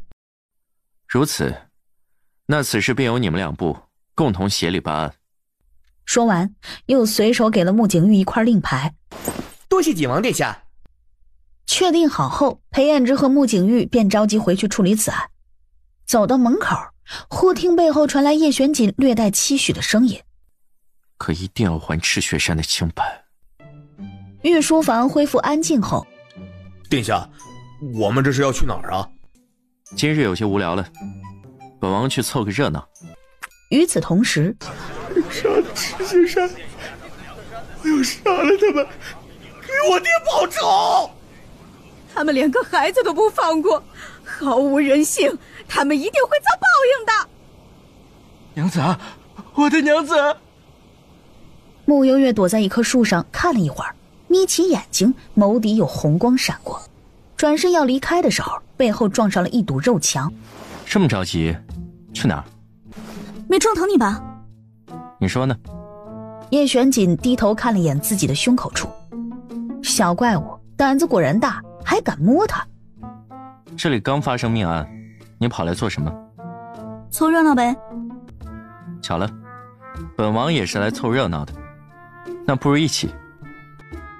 我看的差不多了，得先走了，你继续吧。穆幽月说罢，便猫着腰从叶玄锦的身侧绕开。刚挪动一步，后领又被人揪住。干嘛呀？叶玄锦松开他，指了指他右边的一个方向。穆幽月顺着看去，有一个鬼鬼祟祟的男子躲在里面，朝案发地看着。没一会儿，男子看得差不多了，便悄声离开。跟上去瞧瞧。进不去了，怎么办？叶玄锦勾唇，一副有些遗憾的样子。没事，我有办法。穆幽月将手放到身后，伸出手心，一股红烟飘了出来，以极快的速度飞进了当铺里。皇上这2天怎么样了？不怎么好。怎么？是哪里不舒服？经常喊浑身疼，本王也没办法解决。叶玄锦说的还挺认真的。穆幽月下意识就想说，你不是会炼丹吗？3年前若非靠着叶玄锦那一颗聚气灵丹，恐怕他当时还没那么顺利呢。可转念一想，万一他只会炼聚气丹呢？算了算了，等我明天进宫看看他吧。好。就在这时，一群大理寺的官兵朝这里走来。搜，京城的每一个角落都不能放过。我站得有些累了，我先回去了。也好，明日先来景王府一趟，本王有个礼物要送你。行吧，那我先走了。穆幽月朝他挥手，迅速离开。云清，抓人。是，殿下。天天，你去哪儿了？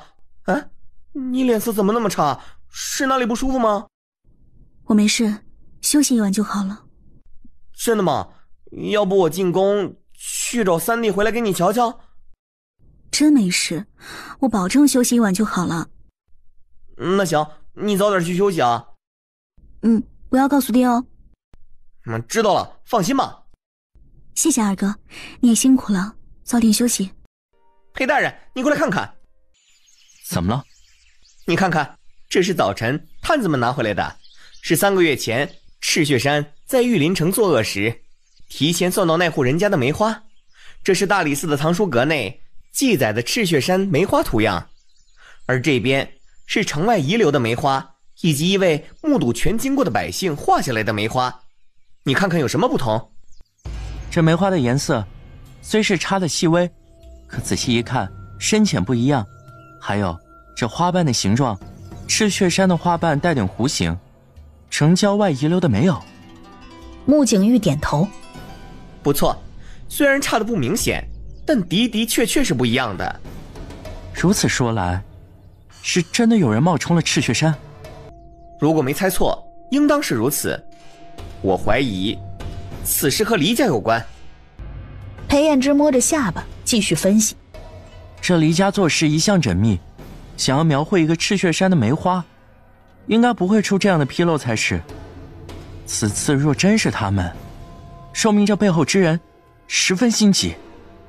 这时外面跑进来一名大理寺的官兵，手里提着一份函件递给了穆景玉。少卿大人，这是刚刚突然出现在门口的。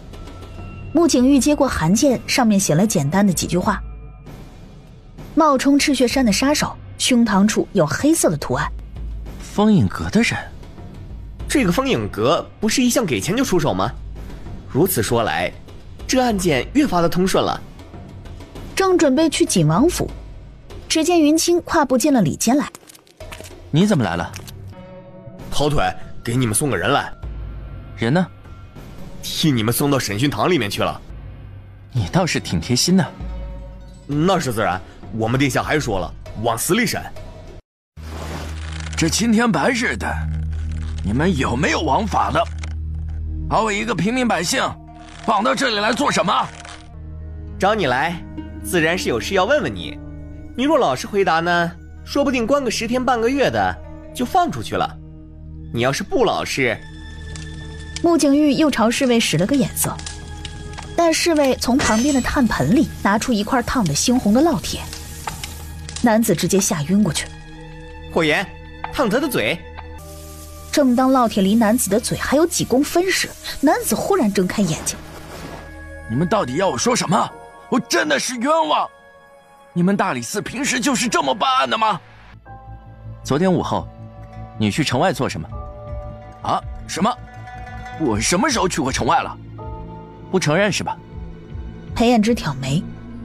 话落，审讯堂的门打开，云清又凑了个脑袋进来。嗨，再给你们送个人。你俩认识吧？不认识。怎么？昨天还去人家当铺里当东西，今天就不认识了？霍言，烫他们的嘴。霍言又把烙铁从炭盆里放了放，拿出来。当铺老板和男子吓得浑身发抖。下一刻，一道杀猪般的惨叫在审讯室里响起。继续烫，烫到说实话为止。若是还不肯说，就拿刀捅他们。捅这几个穴位，又疼又死不了。裴彦之听得眉心直跳，不可思议地往穆景玉看了过去。穆家这位小老弟平时都是这么办案的。旁边的霍言似是已经习惯了穆景玉的作风，走到旁边的刀架上选了一把最锋利的刀。噗嗤，刀锋扎破血肉的声音。霍言手起刀落，一挥手直接给了两人一人一刀。就这样消磨了半个时辰后，我招！莫非是本王记错了？你昨日和本王约的是晚上。抱歉，我睡过头了。说罢，面前伸过来一只修长干净的手，顺便还多了一杯凉茶。谢谢。身体受损了，还是内伤？您老眼睛挺毒啊，有这么大能耐，你早不去当大夫呢？顿了顿，叶玄锦找来另一个护卫云蝶，低声吩咐几句，云蝶离开。很快，云蝶取了一个很小的锦盒过来，叶玄锦将锦盒推到穆幽月的面前。吃了。穆幽月拿起丹药放在手里看了一会儿，想说什么最后也没说出口。叶玄锦耐心十足地等待他吃完，见他气息稍稍回拢一些后，手指落在桌面上那个长锦盒上面，轻轻地敲击着。你最近帮了本王一些忙，本王挺过意不去的，想着怎么也该回些礼才是，冥思苦想了许久，才想了一个最实用的。实用？穆幽月往那长锦盒看去，下一瞬，当叶玄锦锦盒打开，露出里面的东西后，穆幽月嘴角抽搐。这锦盒内，一柄拂尘安静地躺在那里。请王师让我以后假扮太监进宫，还是说扮道姑更像一些？以往的拂尘大多用兽毛制成，这柄拂尘本王可是专门找人去用人发来制。你说本王送你这礼物是何意？这礼物的确别出心裁，也的确是够实用。喜欢吗？喜欢，非常喜欢。走吧，进宫。等等回来再拿。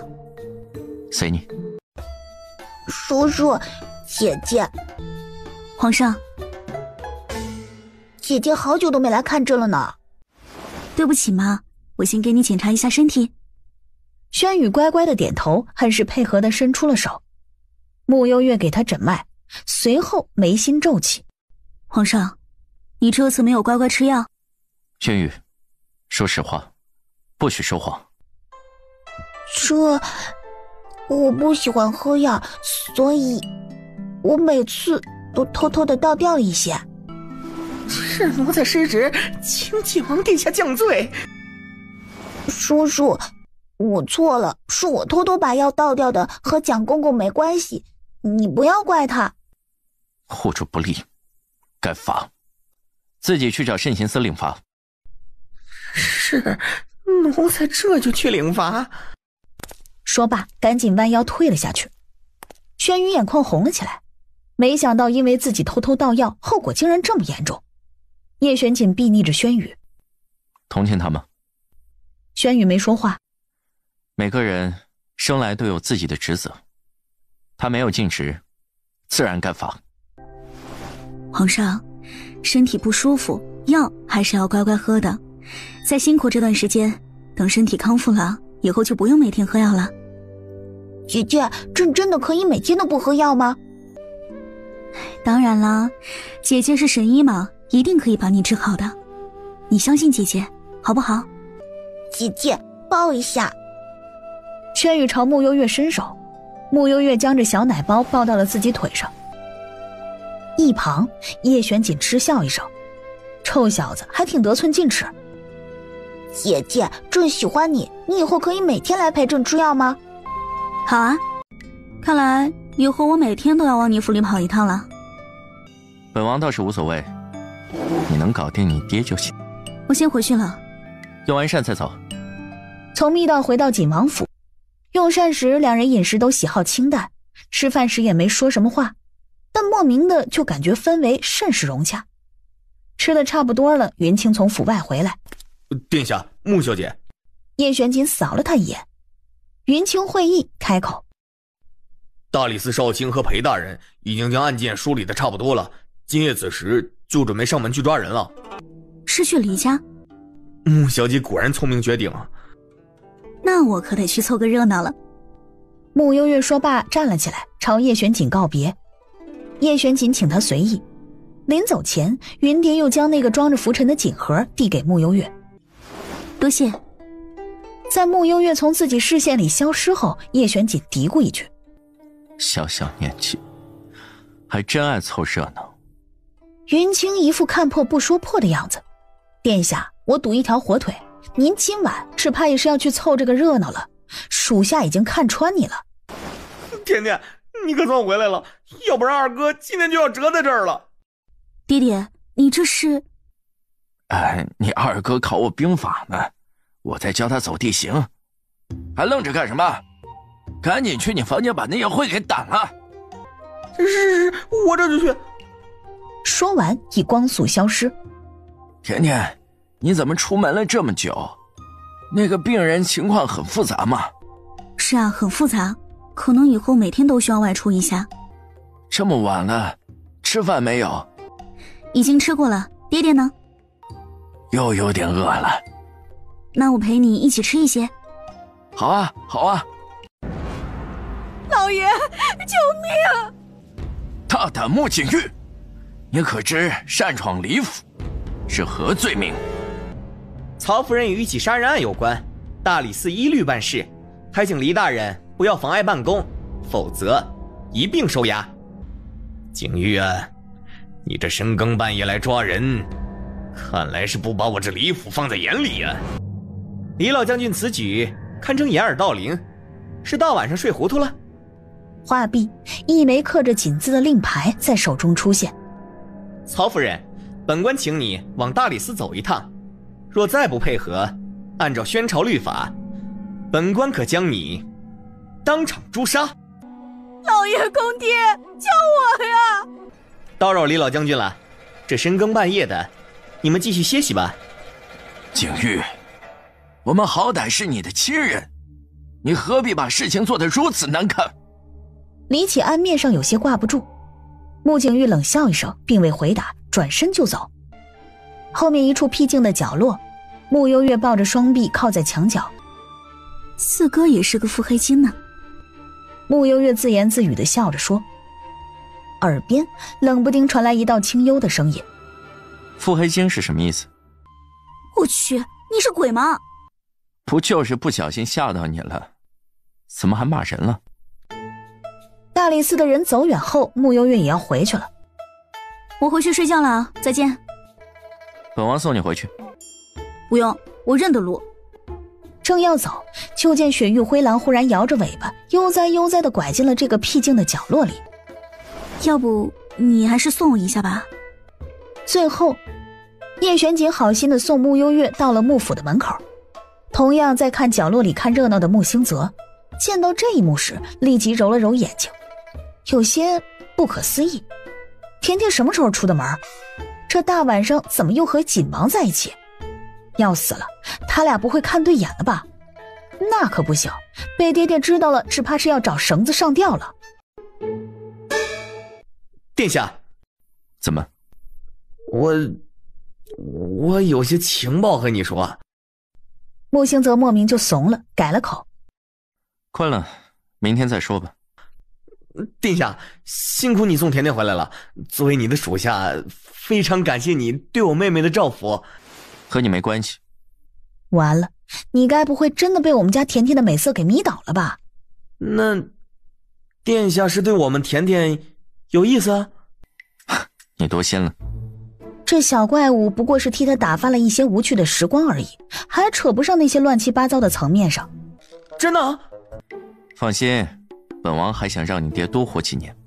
翌日清晨，曹氏，你涉嫌买凶杀人，又将杀人罪名扣到赤血山头上，你可认？什么？竟然是城外那个杀人案？那不是赤血山土匪杀的人吗？怎么会和曹夫人扯上关系啊？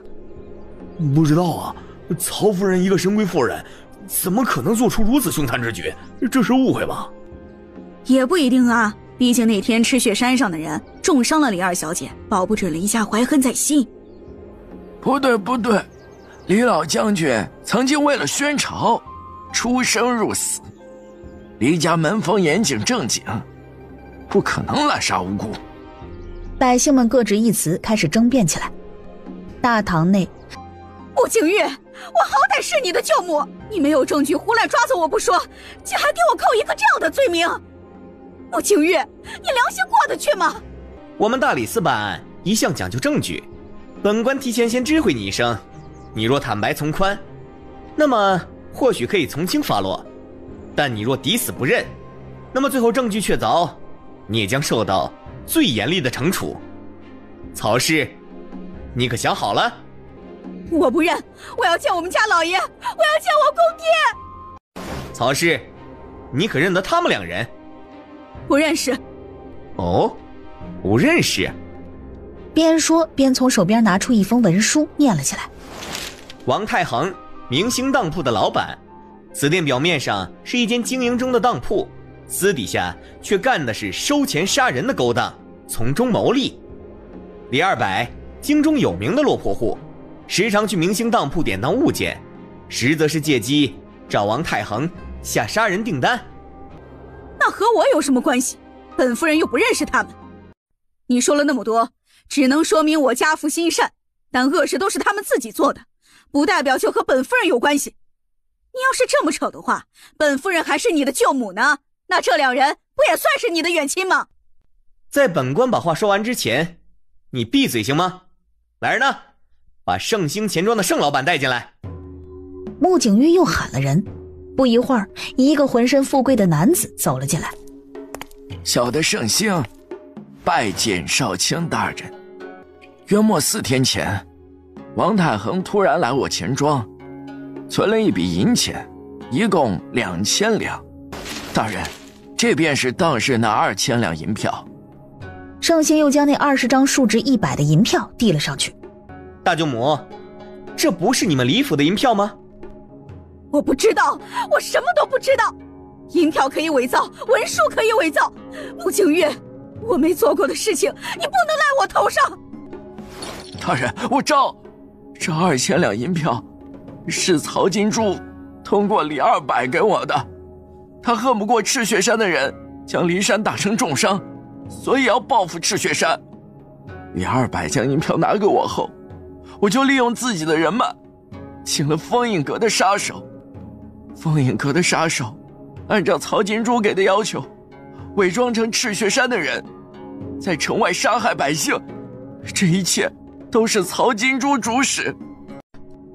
我没有，我冤枉啊！你们，我知道了。穆景玉，你是穆家的人啊，大家都知道。穆家和我们黎家一向不和，所以故意编造了这一出，想让我们黎家难看。你们没本事对付其他人，所以就只能对我一个弱妇人开刀。我的命好苦啊！这世道真是没有王法了。让一让啊！李老将军的口谕来了。外面出现2个李府的侍卫。少卿大人，李老将军今日身子不适，特派来小的前来传来上谕。口谕代表黎家的立场，请说。李老将军说，黎家作为一代将门世家，这些年为宣朝出生入死，一心只为造福百姓。黎家众人亦是一心向善，从不忘初心。此次夫人曹氏自作主张，做出令黎家蒙羞一事，黎家自认家门不幸。李老将军恳请少卿大人严格按照宣朝律法，一律处置曹氏曹金珠，还受害百姓一个公道。曹氏，你还有什么话说？我不认，这件事情不是我做的呀，我不过是为了给我的女儿报仇而已。赤雪山那些土匪平时杀了那么多人，你们大理寺怎么就不去抓他们呢？欺软怕硬吗？要拿我一个妇人开刀？妇人？你可不是普通的妇人，你曾受封诰命夫人，却还知法犯法，买凶杀害无辜百姓，害他们家破人亡。你只想着你的女儿，可曾想过那些惨死的百姓呢？曹氏，罪无可赦！曹金珠买凶杀人，又嫁祸他人，身为朝廷命妇，蔑视圣威，无可饶恕。现判曹金珠游街示众一拳，于午时押往刑场，处以腰斩之刑，以儆效尤。听完宣判，曹氏当场吓晕过去。悠悠，你这个四哥哥不错嘛。我四哥当然厉害。原本我还想着，如果李老头从中作梗的话，那我就要亲自动手宰了那个曹氏。现在用不着我出手了呢。行了，看完热闹早些回去，毕竟这京城很多百姓都见过你。这次的事情虽然还了赤雪山清白，可不代表百姓对赤雪山的印象就好。等我看完曹氏被腰斩再走，行不行嘛？什么怪癖？李婶总说你是大魔头，我是小魔头，我就喜欢这些血腥的东西啊。曹氏游街引起了全城的轰动。哎呀，那不是曹姐姐吗？怎么那么想不开，犯了这么大的事情哟？谁知道呢？放着好日子不过，偏出来寻死。这下好了，以后连离乡和离山的日子都难过了。你看他吓得浑身都在抖，哪有往日半分骄傲的样子啊？斩妖之刑按时实行。曹氏的事情告一段落，穆幽月催促叶陆言快回去。叶陆言虽然不情不愿，却也乖乖听穆幽月的话。穆幽月等人群疏散一些后，才往城内的方向去。走了没几步，眼前跳下来一个人。云清笑眯眯地看着他，对他做了个请的手势。请王好安逸啊。跑来看这么血腥的东西，不怕晚上做噩梦？做噩梦有什么好怕的？又不是真的，不过是梦而已。你还真不像个女人。千人千面，只能说景王你的见识太少了，有空啊多出去走走。旁边云蝶被这话给吓到了，这穆小姐竟然敢说殿下见识少，未免也太大胆了吧。你说的似乎也有点道理，等有空还请穆小姐带本王出去见见世面。好说。怎么？叶玄锦将字条放到他面前，字条上写着一句话：紫清关东岐道长已入京。冲我来的？谁知道呢？今天还没进宫见皇上。走吧。穆幽月这一趟进宫出宫，回府时刚好赶上饭点。甜甜，今天辛不辛苦啊？爹爹让厨房熬了一些百合莲子汤，等等喝一些。哎，甜甜，二哥在福满楼买了汤包，还热乎呢。甜甜，三哥回来时又给你带了一些果干，生津开胃。甜甜，四哥今天又搜刮来一堆玉镯，送给……等会儿，穆景玉，你又受贿了？没有啊，是京兆尹的裴大人送我的。你又不是个娘们儿，他送你这玉镯干什么？不就是因为玉镯他也用不上，所以才送我的吗？爹，这回这案子破得快，皇上那边很快就要发赏赐下来了，京兆尹那边也会得一些，所以裴大人才送我礼物，表表心意。甜甜，快收下。穆幽月感受到了爹爹和哥哥们的热情，总觉得自己每次两手空空也不太好，手伸进衣袖里，在储物袋里摸索了一阵儿，最后连着摸了4个锦盒出来。一打开，是4颗橙色绝佳的夜明珠。这个是我之前收藏的，送给你们。当穆兴泽和穆舒言还未做出反应时，就见穆相和穆景玉以光速取了1颗夜明珠，迅速塞到了衣袖里。嚯，都是一家人，甜甜你这也太见外了。二哥三哥，你们不喜欢这个礼物吗？不喜欢的话，我这里还有其他的。喜欢喜欢，甜甜送我们的，哪怕是个地上随便捡的石头，二哥也喜欢。对，喜欢。蕊儿见过义父，见过二哥，哦不，二少爷、三少爷、四少爷和五小姐。蕊儿，还没用膳吧？快坐。多谢义父。这段时间蕊儿受伤，没能去给义父请安，还请义父恕罪。不用，这都是一家人，不需要那些多余的礼数。对了，你的伤怎么样了？已经好多了，这2日勉强能下床走动了，也不知道是何原因，时不时就受伤一回。你这伤啊，上回甜甜说是缺什么来着？是缺钙，所以你要多多保重，别落下病根了。我吃饱了，先走了啊。二哥，好久没和你下棋了，那走吧，下棋去。我吃饱了，爹你慢慢吃。兄弟3人走出门后，穆幽月不忧不急地把百合莲子汤吃完。我也吃饱了。眼看着都走了，傅蕊忽然低下头，小声地抽泣了起来。你哭什么呀？义父，哥哥姐姐们好像都不喜欢我，蕊儿夹在中间，是不是让义父为难了？傻孩子，人活一世，不一定非要让所有人都喜欢，堂堂正正，问心无愧就可以了。蕊儿父母都去世的早，独来独往惯了，所以太过敏感了一些。等你腿伤彻底痊愈了，没事就多出去走走，交点朋友，别把自己闷坏了。要是缺银子，就跟义父说。义父，听说绸缎的生意特别好做，蕊儿也想试试。那你的意思是？义父能不能把你在城北那间闲置的铺子借给我？我想开一个绸缎铺子。行吧，你有兴趣就去搞吧。多谢义父。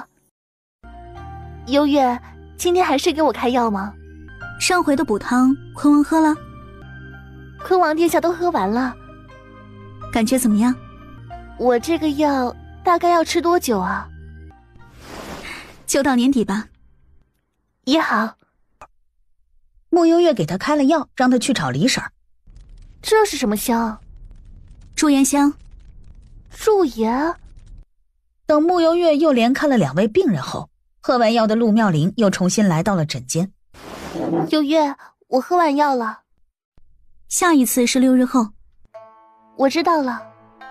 陆妙龄准备要走的时候，似是想起什么。6日后是太后娘娘的50大寿，朝中会举办一场隆重的宴会，恐怕那天没有时间。那就7日后。穆幽月看完所有病人后，倒是没着急回府。魏太后生辰，东岐道长，这中间怕是有什么联系。那位东岐道长刚刚从我们楼底下路过。是吗？长得怎么样？一个糟老头子，有什么好看的？也是。姑娘虽厉害，可那老道本事也不小啊。此番姑娘还得多留几个心眼才行。先静观其变，如若不行，一不做二不休。哎，小祖宗，你可消停点吧。顺位太后在搞什么？其他家连个庶女都没有资格赴宴，明知道傅蕊是个义女，竟然还邀请她来，还能有什么？看咱家笑话呗。这老太婆不是，这太后想的真周全，也不怕到时候给自己添堵。甜甜，你回来的正好，这马上要进宫赴宴了。四哥前段时间呢，正好搜刮来了几匹极品布料，给你做件新衣裳。你这一天天的，都上哪儿搜刮来这些的？没办法嘛，人家偏要送我呀，我不收，他们就对我哭。还有这种好事儿？谢谢四哥，我这里也有一些。不用回礼，都是自家人，客气什么呀？我先出去一趟。我和你一起去。出了门，木星则一脸八卦地盯着穆幽月看。我脸上有东西吗？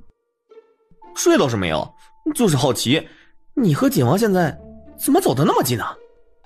他不是让我帮他治疗隐疾吗？哦，对啊，我怎么把这事儿给忘记了？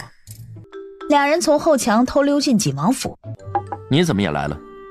查到了一些事情，正好和甜甜一起过来。说吧。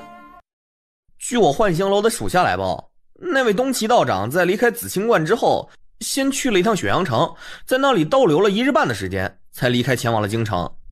哦，雪阳城。那我先去进宫了，你们慢聊。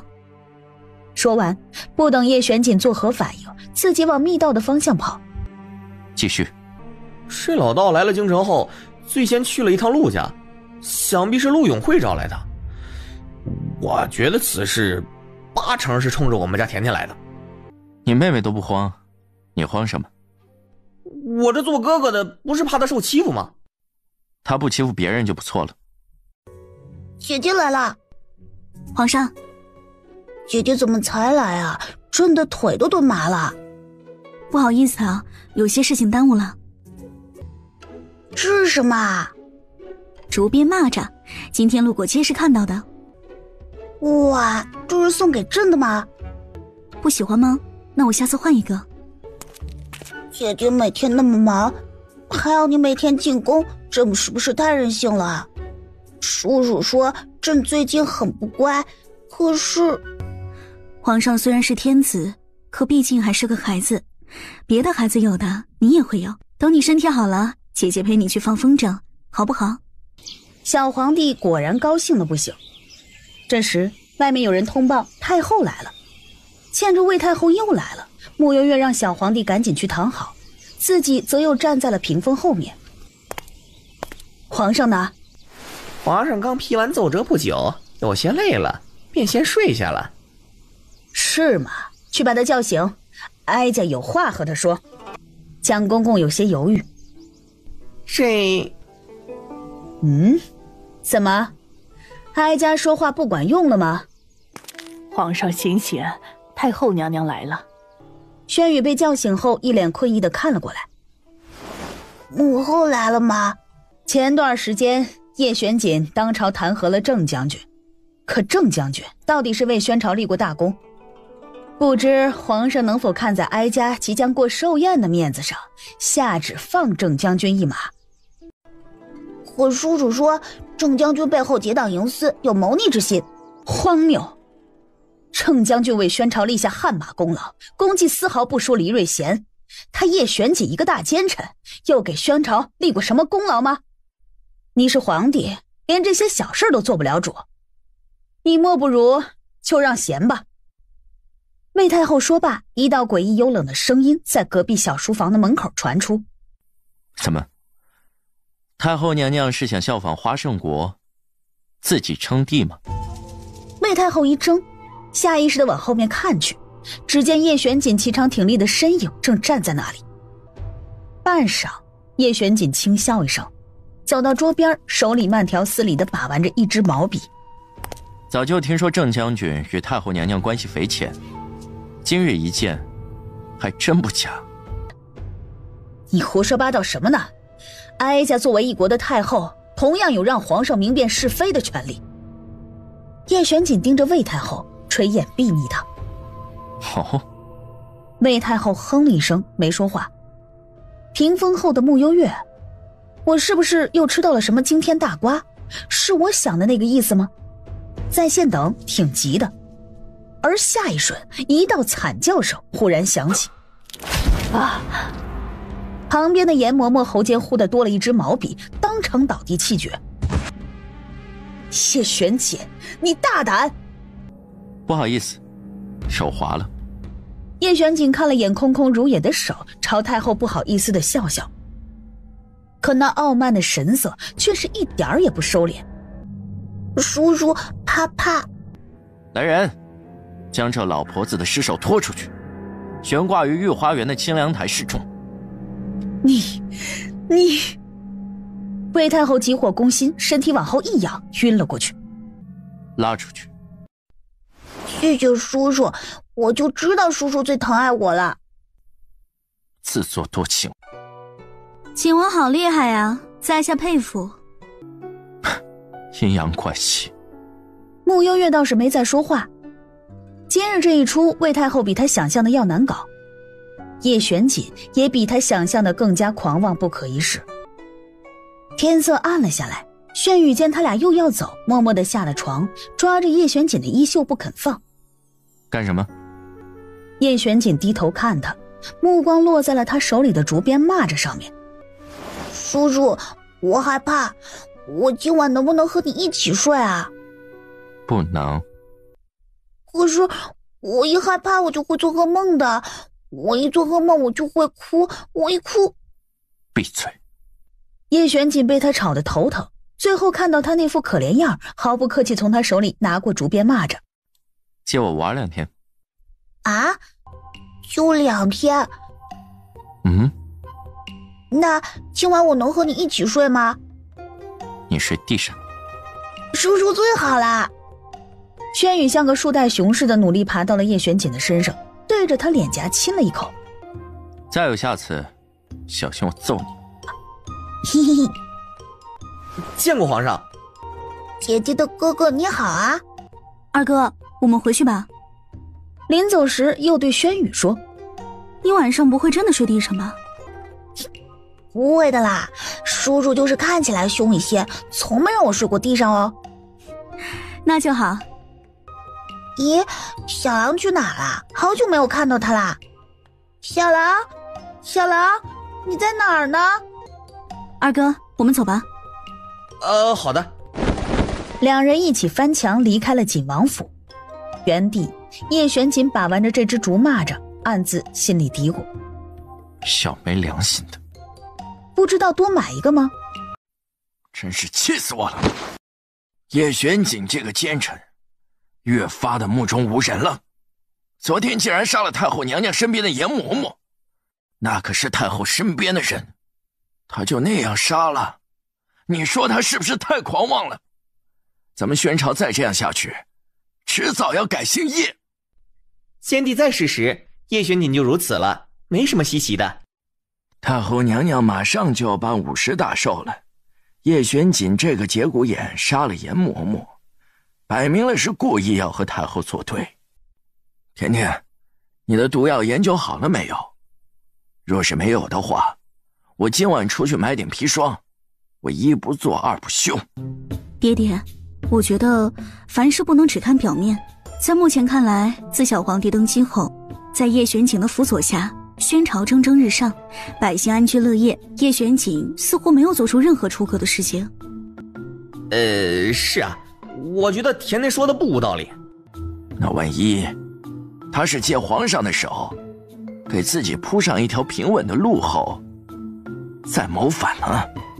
我觉得他应该不屑借助别人之手给自己铺路，因为他有随时覆灭一个王朝的能力。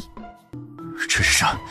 你们一个个的怎么都帮着那个大奸臣说话？有吗？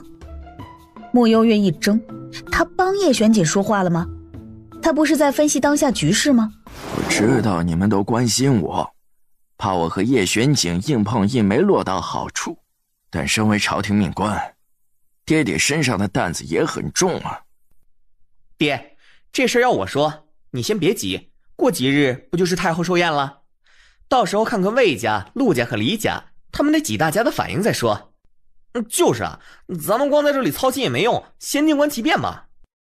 比起叶玄锦，我倒是更想弄死姓陆的和姓黎的这俩。等太后的寿宴过了，就是你们母亲的忌日了，到时候都把时间空出来，别忘了。木匠说完，有些疲惫地站了起来，往后院走去。你俩刚才去哪儿玩了？出去随便逛逛啊。对了，小四，昨天下棋你没赢我，不是说要赢回来吗？咱俩下棋去。二哥，我和你说，今天我要是再输给你，我就把我新搜刮来的宝象送给你。你们大理寺还缺人不？能经常搜刮东西那种职位还有吗？莫幽月回到房间，躺在房间的摇椅上一晃一晃的，明明有些困，却怎么也睡不着。思绪流转间，忽然在想，陆家这段时间是不是过得太安逸了？莫幽月以最快的速度来到了陆家老宅，见到陆永慧书房的烛火还亮着，门口还守着2个护卫，视线定格在其中一个护卫脸上，些许久远的记忆浮现在眼前。别走啊，陪我玩吧。你每天跟在小姐身边，难道不觉得寂寞吗？快走开，别碰我！一个奴才而已，装什么清高啊？来，跟我走。你再碰我，我就自尽。小姐还需要我的血，我要是死了，后果你知道的。tiểu贱人，你给我等着！小姐，你来的正好。这个贱丫头刚才说，如果没有她的话，你早就死了。什么？你这个贱人，看本小姐打不死你！那些年在陆府受的委屈一幕幕呈现在眼前，莫幽月的脸色越来越冷，手腕一扬，掌心的刀以光速挥向那名护卫，噗呲，顷刻间血花飞溅。这就是师兄说的，府中常有神秘杀手出现。已经是第3次了，对方身手高超，根本查探不到任何的底细。如此利落的杀人手法，对方应当对你们陆府地形格外的熟悉，只怕是你们自己人。董琦，你说一个毫无武功内力的人，会在3年的时间里练出这样出神入化的武功吗？这世上没有不可能的事情，更何况你还怀疑他拥有凤凰精血。拥有凤凰精血的人乃是逆天命格，如若那姓穆的丫头体内真的拥有凤凰精血，那么你们陆家早晚要亡。那可有逆转的办法？自然是在他的凤魄真正苏醒之前，除之而后快。可是妙龄如今还需依附他来治病啊。这世间还有一人，是个绝顶的炼丹高手，他手里的丹药珍奇无比，可救昆王妃。是谁呀？锦王叶玄锦。叶玄锦那人深不可测，由于我陆家素来没有交情，他又岂会轻易赠药？这就要看你们自己的本事了。师兄，你如今无非就是2条路要走，一是去攀附叶玄锦，借机求药；二则是放弃你的女儿。有她在，你的绊脚石将永远存在。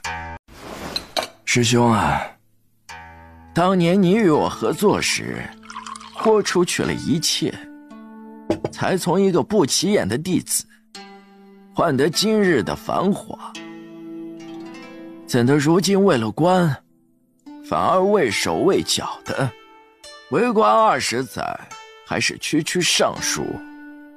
师弟，我可真是替你可惜呀。你容我再考虑考虑。转眼便到了魏太后的生辰当日。哎，本王怎么觉得穆家那位嫡女有些眼熟呢？你当然见过，当初穆幽月在我身边为奴时，你还与她说过好几次的话。殿下见过无数美人，只能说，穆家这位嫡女和往昔那些一样，美得千篇一律。这样的美人儿，你说她美得千篇一律？陆妙玲，是你瞎了还是本王瞎了？宣坤闷闷地喝了几口酒，不悦地对陆妙玲说：“年底前，若你还怀不上孩子，本王就休了你。”景王哥哥怎么还不来呢？他今天该不会不来了吧？今日是母后寿辰，儿臣先祝您福如东海，寿比南山。皇帝有心了，寿宴气氛越加的高涨起来。这时，一道突兀的通报声在大殿外响起：“晋王殿下到！”见是叶玄锦来了，有人欢喜有人忧。魏太后的笑脸一瞬间僵在了脸上，目光沉沉地凝着门口进来的人。今日所有来赴宴之人，一个个都精心打扮了一番，对此看得十分的在意。唯有叶玄锦和在自家院子散步似的，简单的穿了一件雪白色的云纹锦衣就进来了。发髻上也未束他往日时常佩戴的黑玉冠，而是用一个白玉银冠。不知道的还以为他奔丧来了。穆青则一颗葡萄卡在喉咙里，差点呛死。穆幽月一时忍不住笑笑，可不是吗？平时大半夜都穿得华丽丽的，来人家寿宴偏穿了一身白，故意的吧？祝太后50大寿快乐。魏太后忍着没翻个白眼儿，提什么年纪啊？上回百花宴被刺客打岔，未曾顺利举办。今日挨家仔细瞧瞧穆家的这位嫡女，还真的生得花容月貌啊！多谢太后夸赞。算起来，你今年都有17了吧？在宣朝，女子15便要出阁许亲，17这年纪也算是大姑娘了。女子啊，到了年纪还是得早些定下来好。这算什么？总比有些女的成了婚还不守妇道强。对啊，景王哥哥说的有道理。宣柔适时插话，附和着叶玄锦。这大奸臣说的什么意思？我咋没听明白呢？我也不知道。穆幽月垂眸，微微弯唇，果然是个腹黑精啊，嘴巴又毒，一下子就戳人家痛处了。今晚来了不少千金小姐，不如让各家千金给太后娘娘表演才艺，助助兴吧。也好。哪位千金愿意第一个出来表演呢？臣女愿意给太后娘娘表演。不错啊，丞相府的养女也能如此举止大方，你生父若是知道你有今日，也能含笑九泉了。既然养女姑娘第一个表演，那就请出列吧。傅蕊想死的心都有了。当他跨出第一步，正要走到宴场中央时，离他不远的魏秋桐惊呼一声：“呀，他的凳子上怎么有蓝色的染料？”姐，你别乱说了。你们看啊，她的鞋子上也沾了蓝色的染料呢。天哪，她的裙子是褪色了吗？屋里明明给她安排了新衣裳，偏要作妖。这领养的就是领养的，连个好料子都不舍得给，这名贵的绸缎都穿在自己亲女儿身上了。穆幽月手摸到储物袋里，找到了玉灵网，手指轻轻一拨，下一瞬，嘿，真热闹，大伙今天都在呀，没啥多大点事儿。本公主今天正寻思这脚套的没地方搁呢，也想跳个舞，给大家助助兴，乐呵乐呵。说完，又朝傅蕊招手：“老妹儿，你来，姐陪你一起跳。不瞒你说，姐的秧歌扭得老好了。来，老弟，把你那腰带借我使使。”宣柔走到一个世家公子身边，把他的红腰带解了下来，随后又系在自己腰间。来呀 ，music， 给姐整点欢快点的唢呐，交给母后过大寿。宣柔发话后，乐师队伍里有人立即拿了唢呐出来，吹响了一支喜庆的音调。宣柔手持红腰带，在唢呐声中疯狂地扭起了秧歌，一会儿又和烫脚了似的，不停地跺着地，似要把地都跳个洞似的，嘴里还哼着：“正月里个百花香，蝴蝶双双。”哎呀，老妹儿别害羞，燥起来！傅蕊尴尬的不能自理，但公主发话也不敢不从，跟着宣柔扭了起来。俗话说没有对比就没有伤害，在宣柔吐穿地心的舞蹈面前，把傅蕊的舞蹈衬得宛若天仙下凡一般。一舞完毕后，宣柔似乎还没尽兴，来呀，再给姐整点二人转，姐能跳到7大名。你给我坐回去！哎呀妈，给我吓一激灵！真甜。穆幽月已经快笑到神经麻痹，这胖幽灵不上春晚真的可惜了。场内又是一片死寂时，满眼愉悦的叶玄锦鼓起了掌，其余人也都附和鼓起掌来，纷纷叫好。宣柔伸手，哎呀，低调低调。你也太拼了吧，至于吗？跳得和猴似的。滚犊子，你行你上，不行别叨叨。长得丑话还多，你看看你隔壁那老兄。宣柔，你眼睛被驴给踢瞎了吧？驴要踢我的时候拐了个弯，踢你脸了。穆家养女跳得不错，董嬷嬷，把前几天内务府送来的几匹布赏赐给穆家养女。这时尚书府席位里，陆永慧忽然站了出来。方才微臣还未给太后娘娘送上贺礼。你要送什么？为了太后娘娘的寿宴，微臣特意去紫青山了好几次，才把东岐道长给请下了山。东岐道长乃得道高人，被世人誉为半仙。微臣特意请道长下山，施法为太后娘娘延年益寿，愿太后娘娘永葆青春。你说你请来了东岐道长？不错，东岐道长就在门外候着。快请他进来。没多久，一身灰色道袍的东岐道长挺直腰杆走了进来。穆幽月条件反射似的往叶玄锦看，叶玄锦一脸你看我做什么？穆幽月，你说呢？东岐道长进来后朝太后弯腰行礼。道长不必多礼，早知道你来了，怎么也不会让你在门外等那么久，是哀家考虑不周了。能为太后娘娘祝寿，是贫道的荣幸。东岐道长，那你快开始为太后娘娘做法吧。也好。东岐道长指尖一捻，嘴里开始念口诀，没过多久忽然停了下来。不好，此地有道行高深的妖孽。妖孽？我看你一个大饼粉条子脸长得像妖孽。首尔不得胡言。嫂爷，我还说错了不成？这一天天整这些虚头巴脑的玩意儿干啥呀？说吧，你要多少钱？公主怎能如此羞辱贫道？既然宣柔公主觉得贫道在此妖言惑众，那贫道便先退场吧。哎，道长，等一下。道长，哀家先代替柔儿向你赔个不是，只是你方才说的妖孽是怎么回事啊？方才贫道在为太后娘娘施法延年益寿时，发现西北方向有一妖孽一直在阻挠贫道为太后娘娘施法。东岐道长掐指一算，惊呼一声：此妖孽道行高深，乃天煞孤星转世，他屡屡阻挠贫道，只怕是想趁着今晚吸取太后娘娘凤体的寿元。如此可怕呀！那妖孽可有什么特征？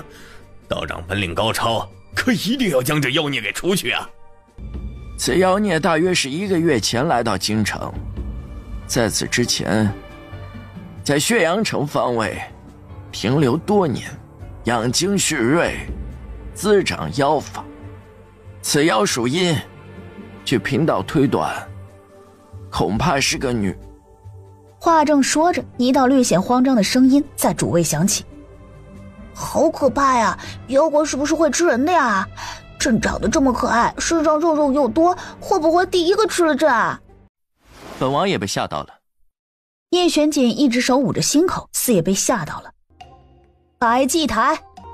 等候的过程里，叶玄锦身边的雪域灰狼摇着尾巴，大摇大摆地从宴场外面进来，走到叶玄锦的身边。甜甜别怕，有爹爹在，爹爹会保护你。没事儿，咱们不慌。一会儿我喊1、2、3，咱们拼尽全力，砍死东岐道长。这么突然的吗？可是没带刀，这怎么砍啊？东岐道长站在祭台前面。太上老君，急急如律令，进。所有人正凝神看着东岐道长做法时，忽听大殿传来一道猛兽的嘶吼声。雪域灰狼带着呼啸之势纵身一跃，以雷霆之势扑向了东岐道长，一口狠狠地咬住了东岐道长的小腿。大胆！来人，快杀了这畜生！雪域灰狼忽然咬破了他的裤腿，从里面翻出一个东西，随后叼着那东西跑回叶玄锦的身边，卷着舌头大口吃了起来。哎呀妈呀，鸡腿儿！可真不是我埋汰你，啥年代了又不搞饥荒，你还偷了鸡腿藏裤腿里？不是，贫道。贫什么贫啊，就你嘴贫！你别告诉我那妖孽是个黄鼠狼，你想用鸡腿引他出来啊？唉，妖孽没找到，偷鸡腿的倒是有个现成的。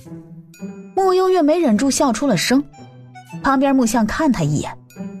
甜甜，忍住，咱们不能因为大奸臣笑。穆幽月又恢复正色。叶玄锦今晚的花招还真多呀。贫道，你还蹬鼻子上脸了是吧？道长，你先下去吧。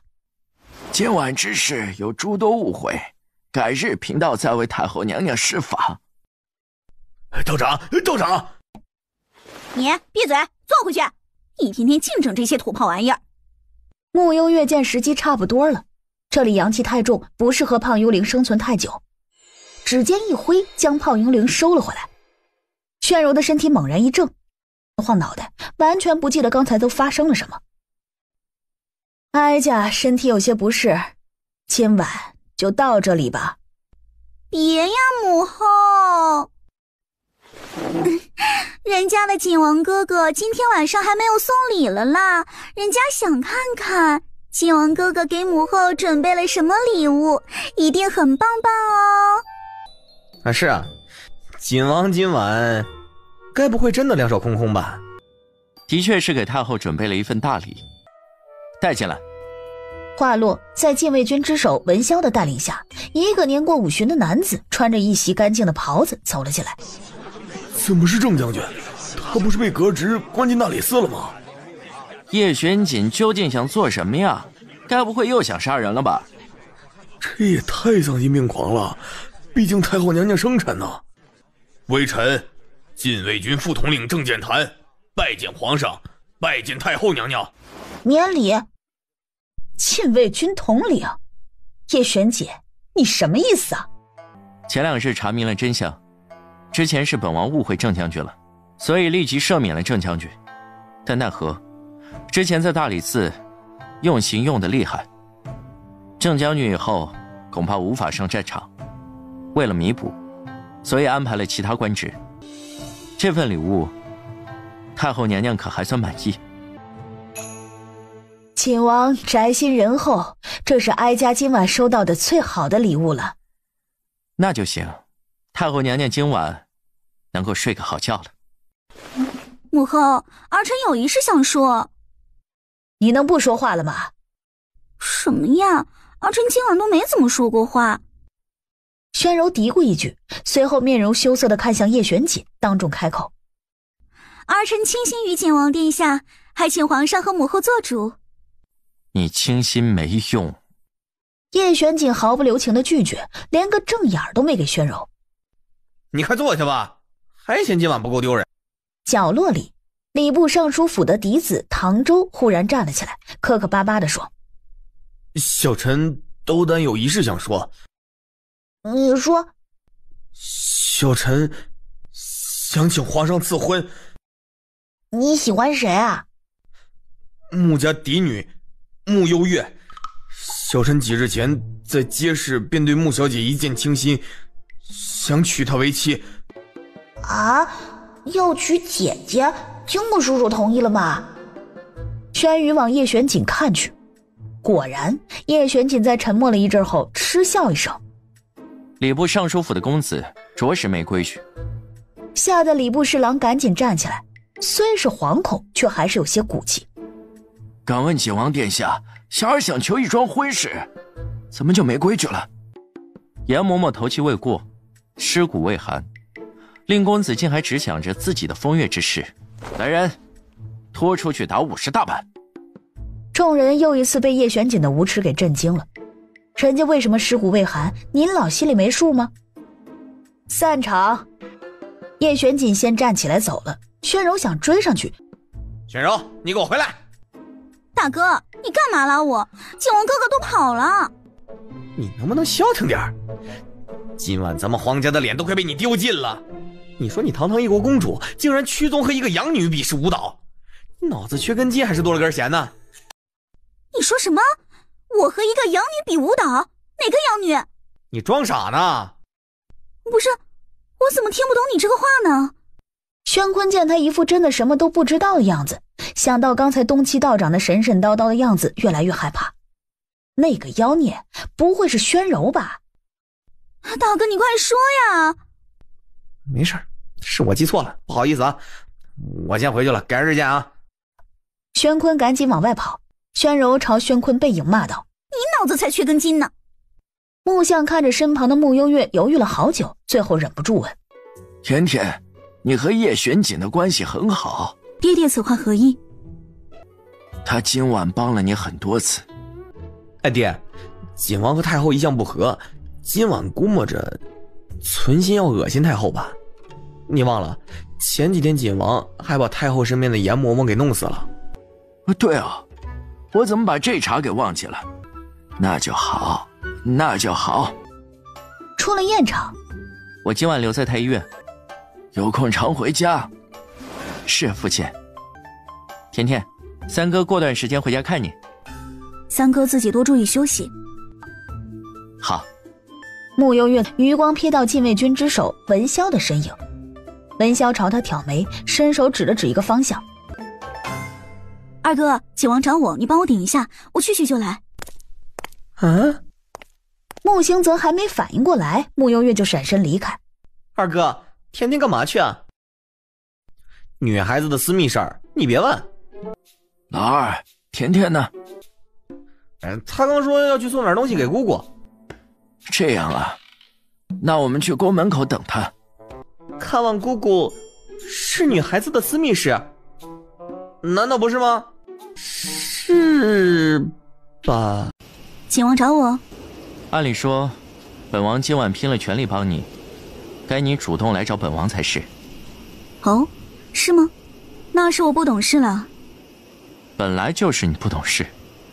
叶玄锦一副理所当然的样子。那我就在此衷心的感谢景王殿下。敷衍。你怎么找了这么个地方？凉快啊。歇也歇过了，那我就先走了。没良心的小东西，这就走了？那你……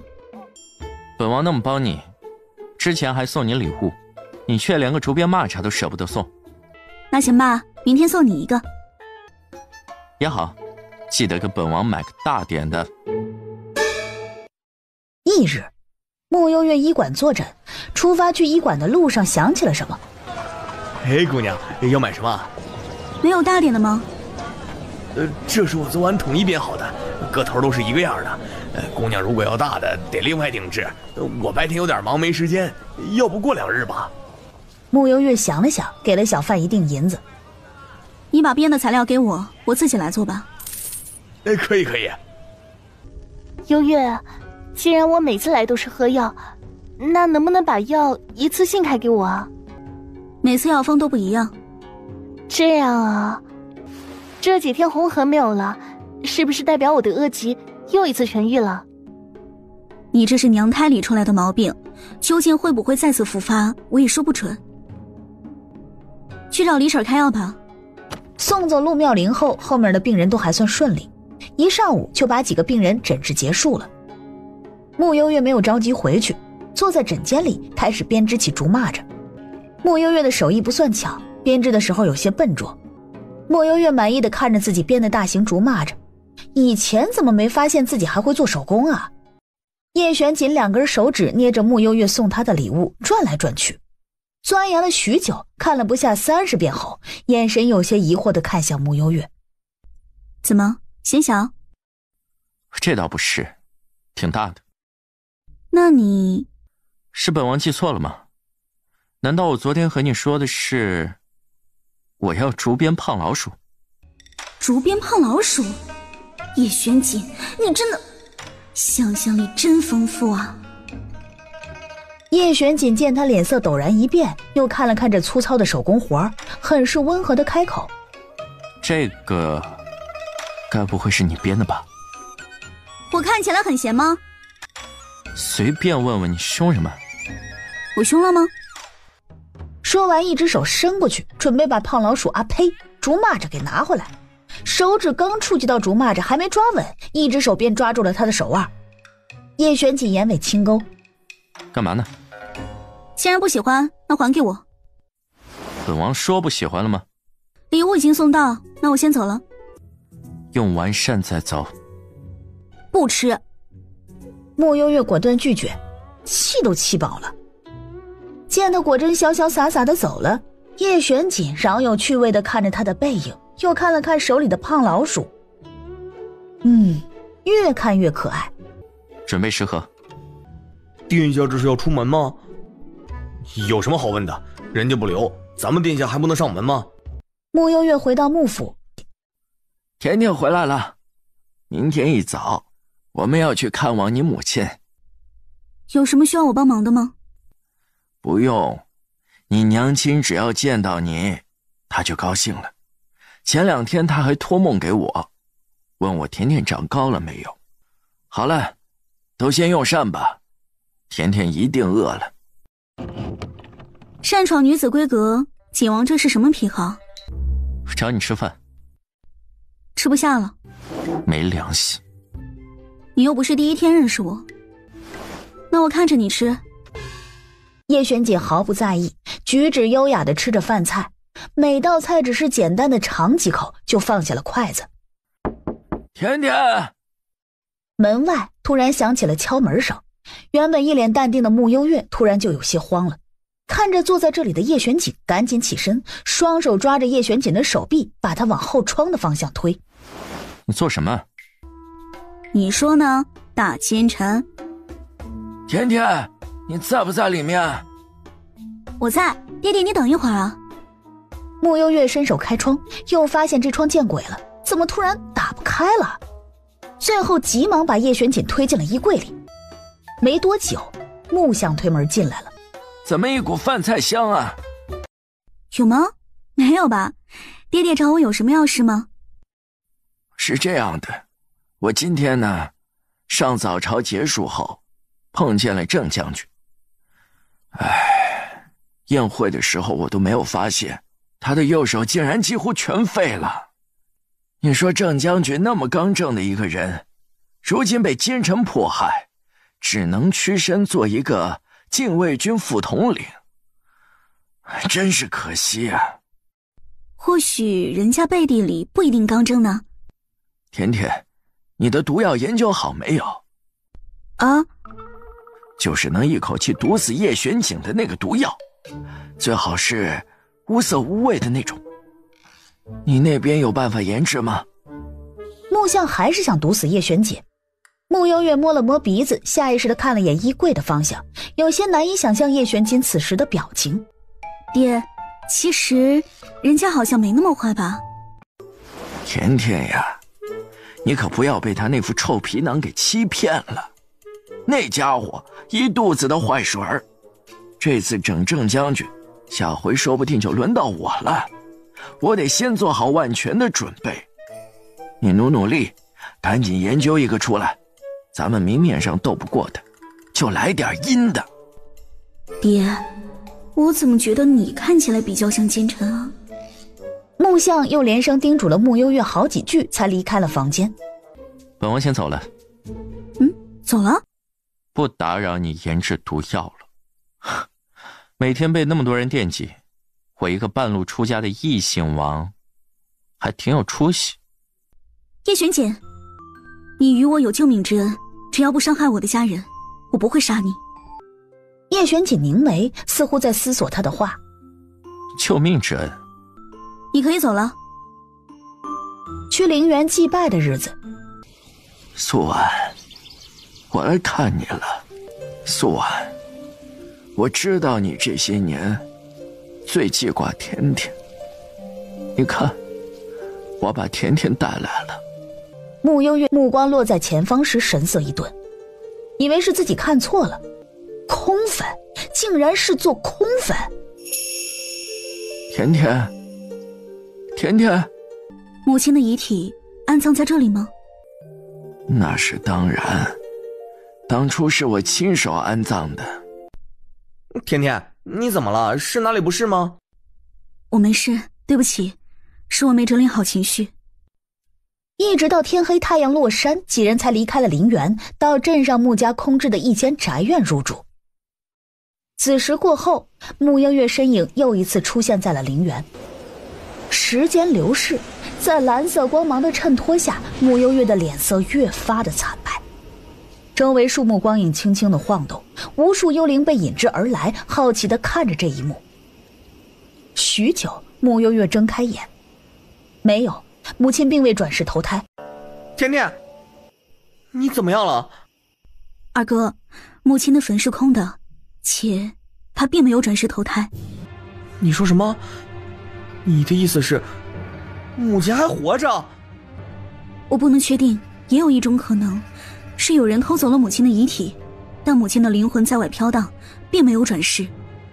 木星则陷入震惊，与此同时竟还诧异于甜甜竟然可以通灵。这件事情我们需要从长计议，暂时不能对爹爹他们透露。可若母亲真的去世了，却又没有转世，那么这10多年他又在哪儿呢？我们先离开这里。好，你还能走吗？要不二哥背你回去吧。没事，休息一下就好。一连过去了半个月，这半个月里京城可谓热闹至极。尚书府也不知道撞了什么邪，半个月里天天早上起来就发现府里死了人。更可怕的是今天，陆永慧早上睁眼发现躺在身边的爱妻死了，就这么死在身边，他竟然毫无察觉。当时吓得他连衣衫都来不及整理，连忙跑到了门外，吩咐管家去京兆尹府报案。穆家这边，二少爷今天出门了吗？出门了，天没亮就拉着四少爷去大理寺了。四少爷困得人都在飘。这小子最近挺好学的呀，天天往大理寺跑，难不成也想和小四一样在大理寺当值？啊，对了，方才听说尚书府昨晚又死人了，陆永慧一大早去京兆尹府报官了。穆相对此事是知情的，感叹于甜甜那身古怪的本事，同时又有点担心他。老爷，上朝快迟到了。福伯见他发呆，大喊了一声，穆相赶紧回神。哦，对，陆大人府里又死人了。裴大人，我府邸接连离奇死人，弄得整个京城都人心惶惶，烦请裴大人派人彻查一番。陆大人是不是得罪了什么人？回禀景王殿下，微臣为官20载，处处与人为善，想不起来得罪了什么人，兴许是江湖上一些亡命之徒所为，也不一定啊。江湖上，比如赤血山、安明殿皆有可能。江湖门派可没那么闲，要杀就杀你们一窝了，谁还每天跑来杀一个？路费你出。陆大人府中最近死了多少人？连续15天死了15人。都有哪些人？第1天死了一个丫鬟，第2天……正说着，外面跑来一名京兆尹府的侍卫，直接打断了陆永慧的话。裴大人，穆家小姐来报案了。好，快请她进来。穆幽月一袭简单的素裙进了门，来到主会堂后，直接无视了陆永慧，往主位看去。见叶玄锦也在，轻瞟一眼便收回目光，眼前浮现起昨天深夜的场景。怎么那么晚才来啊？你怎么在这里？想跟女侠一起见见世面。我忙正事，没空理你。穆幽月还想速战速决呢，叶玄锦拉住他：“别走啊，带我一个，本王给你打下手，如何？”一炷香时间后，两个人一起潜进了陆府。穆幽月本来的目标是陆家的总管，最后却被叶玄锦直接拉到了陆永慧的房间里。本王觉得这里比较刺激，刀给我。叶玄锦问他要刀，穆幽月把刀递给他。叶玄锦手提着刀朝床榻走近，没一会儿，刀背上染了血迹。全程也就几秒的时间，杀人速度可比穆幽月快多了。明晚继续。穆小姐，你要报什么案？我的手镯丢了。穆幽月皱眉，很不高兴地说。叶玄锦眸底染笑。这么严重？手镯贵不贵？挺贵的，8两银子买来的。什么时候不见的？昨天从医馆回来后不见了。叶玄锦长长的嗯了一声。或许是哪个病人偷走了。来人，末将在。去查。是。一说完，直接招呼了20多个京兆尹府的官兵，浩浩荡荡的出去搜查。多谢景王殿下。裴大人，景王殿下，我那边……来人，去查。陆永慧正高兴呢，就将旁边站了2个官兵出来，朝他示意。陆大人，我们走吧。不是这，1个8两的手镯丢了，派了20多个官兵，他家死了15个人，就派2个官兵去查。什么意思啊？景王，我府里接连死人，加上之前那些，加起来怎么也有20人了。此事事关重大，难道如此敷衍吗？怎么，难不成你还要本王亲自登门给你查吗？叶玄锦眉眼一沉，语气内透着浓浓的压迫感。陆永慧哪里敢？最后带着2个官兵悻悻离开。你俩什么情况啊？没什么，也就昨天本王杀人时，他在旁边望风。叶玄锦轻描淡写地说。裴衍之直接被哽住了，不可思议地看了看这俩人。你俩都有病吧？一个杀人，一个望风就罢了，今天还存心合起伙来气陆永慧一回，绝了。穆幽月蹙眉，我手镯真的丢了。没事，本王送你一个，感谢你昨晚带本王见世面。裴衍之真的没眼看。过了一会儿，叶玄锦朝穆幽月招手，过来。穆幽月走近，叶玄锦把刚才手边翻的册子递给他，拿回去看看。你们京兆尹府来这么多人做什么？丞相府穆小姐的手镯，昨日在医馆丢失，卑职查到坤王妃昨日曾去看诊过，特意前来请坤王妃配合调查。你说什么？本王的王妃会惦记穆幽月一个手镯吗？不对，王妃昨天回娘家了，怎么会去医馆的？你们在搞什么？宣坤觉得莫名其妙，对身边的下人说：“去把陆妙龄给我叫出来。”房间里，陆妙龄正坐在软榻上，一脸痴痴地看着手腕上的血玉手镯。昨天他去医馆的时候，却不想听到了李婶在后面和穆幽月说话：“姑娘，你那个血玉手镯能不能借我这个老婆子戴几天呢？”你哪里不舒服吗？唉，最近总有些不适。你那个神奇的血玉手镯乃是你的精血以及紫晶石制成，不仅可以去除病气，还可以避灾驱邪，对我这个不爱吃药的老婆子来说呀，最合适不过了。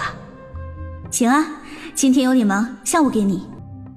几乎是想也没想，陆妙龄趁着穆幽月没回来，就把血玉手镯藏进了自己的衣服里。王妃，王爷找你。听坤王突然找他，陆妙龄顿了顿，取下了手镯放到了枕头底下，便脚步轻快地出了房间，去往院子里。陆妙龄，你昨天去哪儿了？陆妙龄发愣的时间里，宣坤已经不耐烦了。问你话呢，哑巴了？臣妾昨天去了一趟娘家，探望母亲，有什么问题吗？听见没？王妃昨天没去什么破医馆。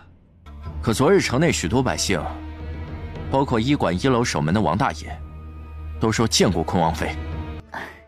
本王妃的母亲昨日病了，所以我去了一趟医馆，去请穆家小姐开了一些药，有什么问题吗？那就对了，穆小姐今早报官，说她的手镯昨日在医馆丢了，所以昨日去过医馆的人，都有偷盗的嫌疑。还请坤王妃配合调查。放肆！我乃是堂堂坤王妃，什么金银珠宝没见过，怎么会去偷盗慕幽月一个手镯？你们这是存心打我们坤王府的脸面。就是，你们京兆尹如今都是这么办事的？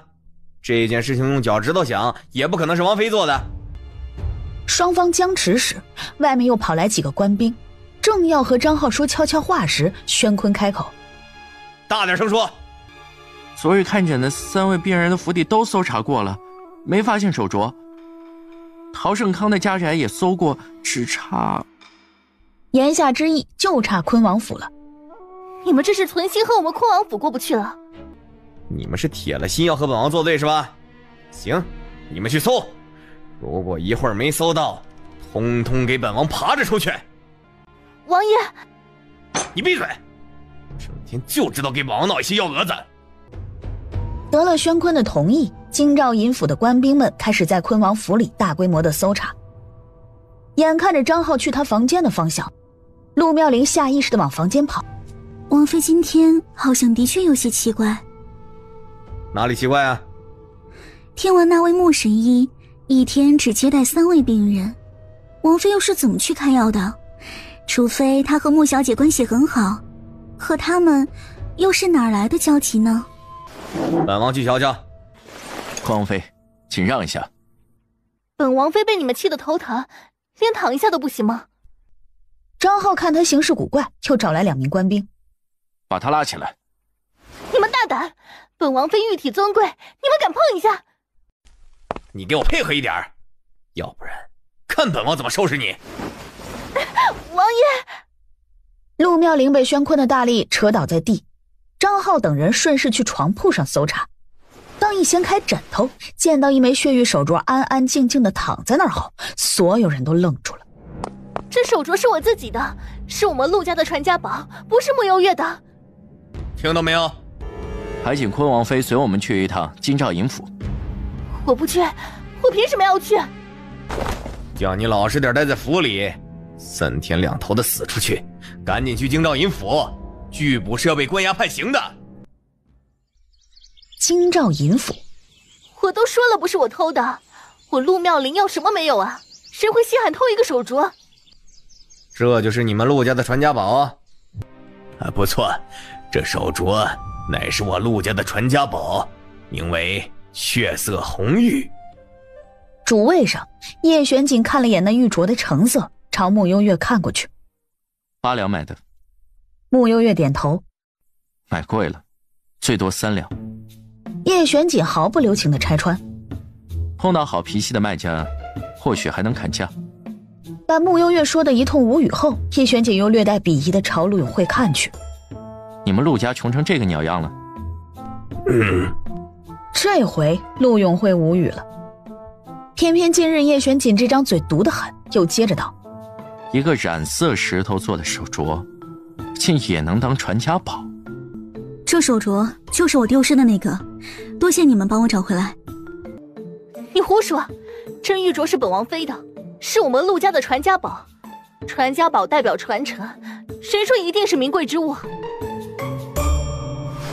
不错，这传家宝是我祖上传下来的。我祖辈那时候过得艰辛，没什么好东西，但这手镯对我们全家都意义非凡。莫小姐，是不是看错了？可这真是我的东西啊！你有证据吗？这手镯写你名字了吗？写了呀。叶玄景朝宣坤看去，招手。宣坤没反应过来，傻愣愣的就走上去，把手镯递给了叶玄景。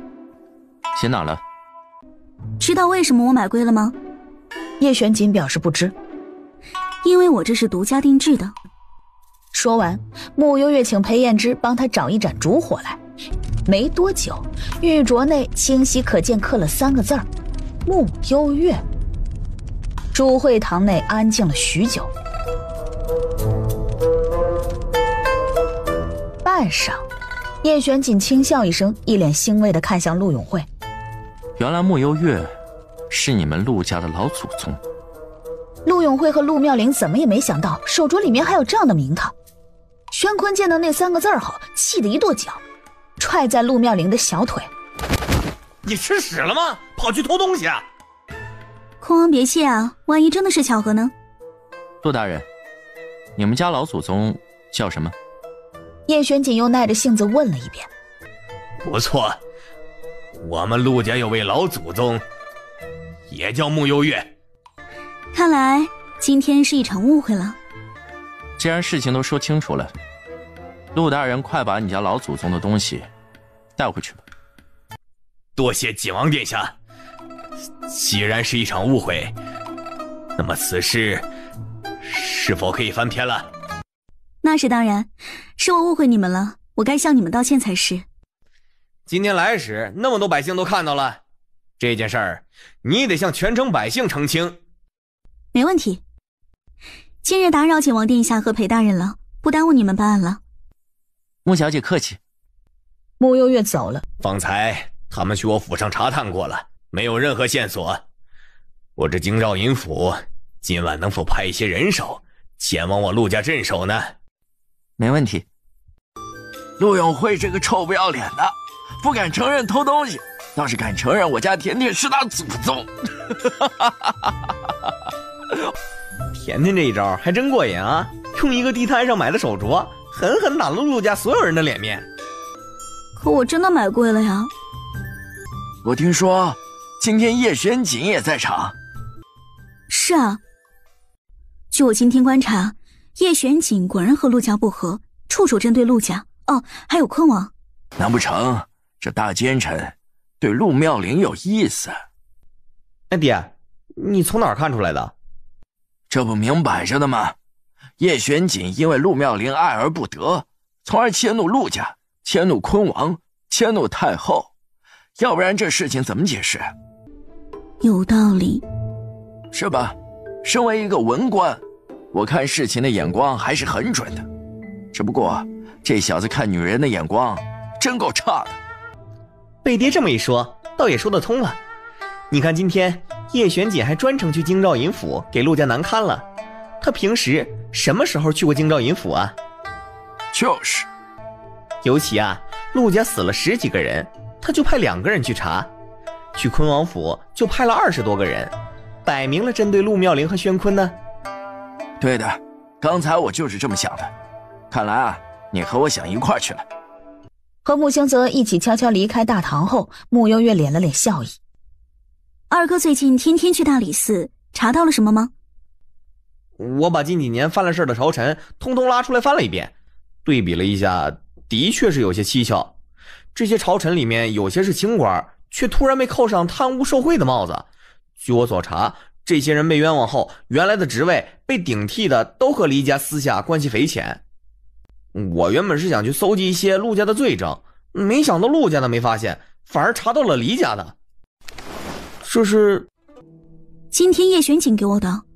陆永慧就是紫清观出来的人。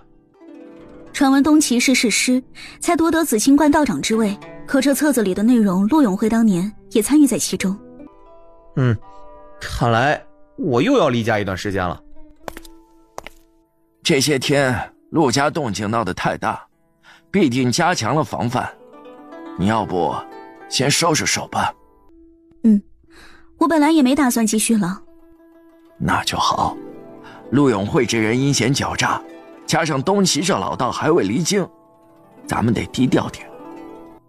对了，既然叶玄锦那大奸臣可能对陆妙龄有意思，保不准哪一天他俩就擦出了爱的火花了。你最近离陆妙龄也远一些，免得那奸臣发起疯来重伤你。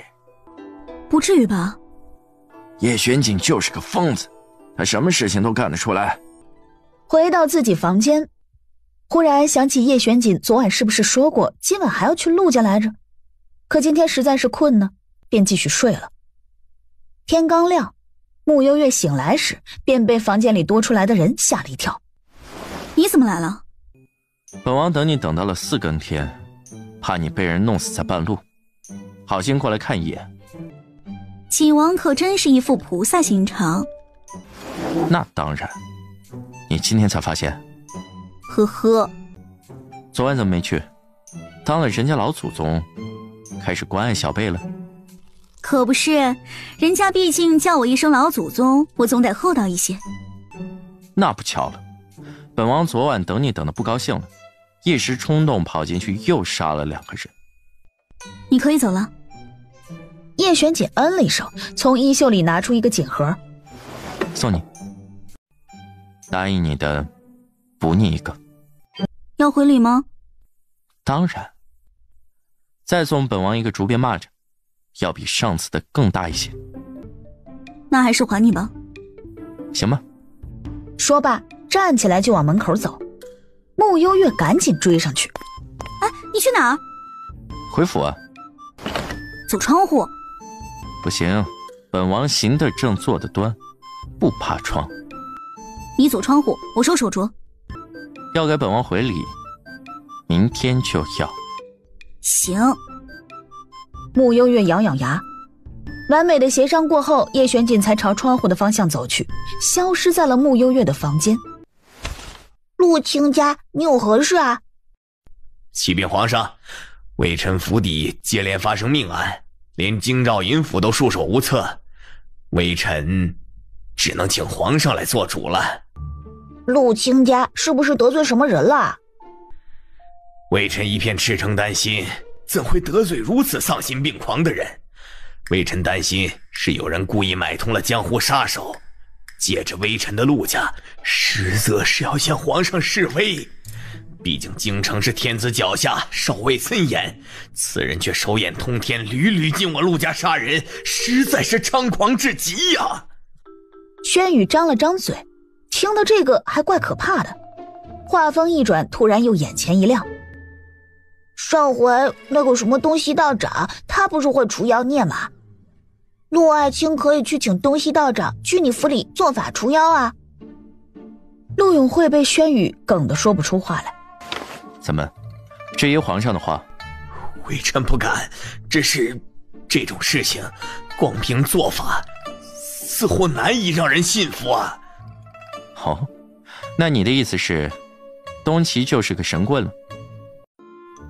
哼，那陆大人那晚特意请东岐道长出现在太后的寿宴，是何居心？诓骗太后娘娘吗？唉，陆爱卿作为一朝重臣，朕也不能袖手旁观。这样吧，朕下一道旨意，你带着朕的旨意去找大理寺替你查案吧。最后，陆永慧出了御书房，出宫去了大理寺。唉，好困啊，想吃糖。话落，蒋公公从外面走来。皇上，穆家小姐来看您了，还给您带了糖果来。真的吗？怎么不给本王带糖？姐姐，小心摔跤。朕有乖乖的吃药啊，一滴都不剩的。真乖啊。穆幽月把从糖铺买的糖递给轩宇，轩宇伸出小手，还没拿到就被人全部拿走了。转头，叶璇锦不知道什么时候跟来了，拿起一颗糖放进嘴里嚼了起来。轩宇苦巴巴的皱眉：“叔叔，我的糖。”手镯呢？带了吗？没带啊。不带算了。什么手镯啊？为什么叔叔不送给我啊？叶璇锦瞟他一眼，把手里一兜子糖都塞给了他。吃你的糖。谢谢叔叔。前期的毒素清的差不多了，等你再养养身体，就要进行下一步了。朕听姐姐的。那我先走了。穆幽月就这么走了，走之前也没给叶璇锦一个多余的眼神儿。没良心的小怪物。稍稍沉思一下后，唇角弯起，往密道口看去。穆幽月步伐悠哉地走在出去的路上，当到了锦王府的密道口时，见到挡在密道口的雪域灰狼时，嘴角一抽。那什么，能不能让一下，让我先过去？我警告你哦，你再不让开，别逼我揍你，别以为我真的怕你。就这样僵持了许久，直到外面天色都暗了下来，雪域灰狼也没有要让开的意思。你给我等着！最后朝雪域灰狼放了一句狠话后，重新往皇宫方向的密道口跑。穆月月重新来到轩宇的寝殿时，轩宇正脱得光溜溜的，露出小屁股，准备去泡个温泉。姐姐，你怎么偷看这洗澡啊？穆月月背过身去，恰好与叶玄锦四目相撞。叶玄锦一脸笑意吟吟地盯着他看。你怎么又来了？你说呢？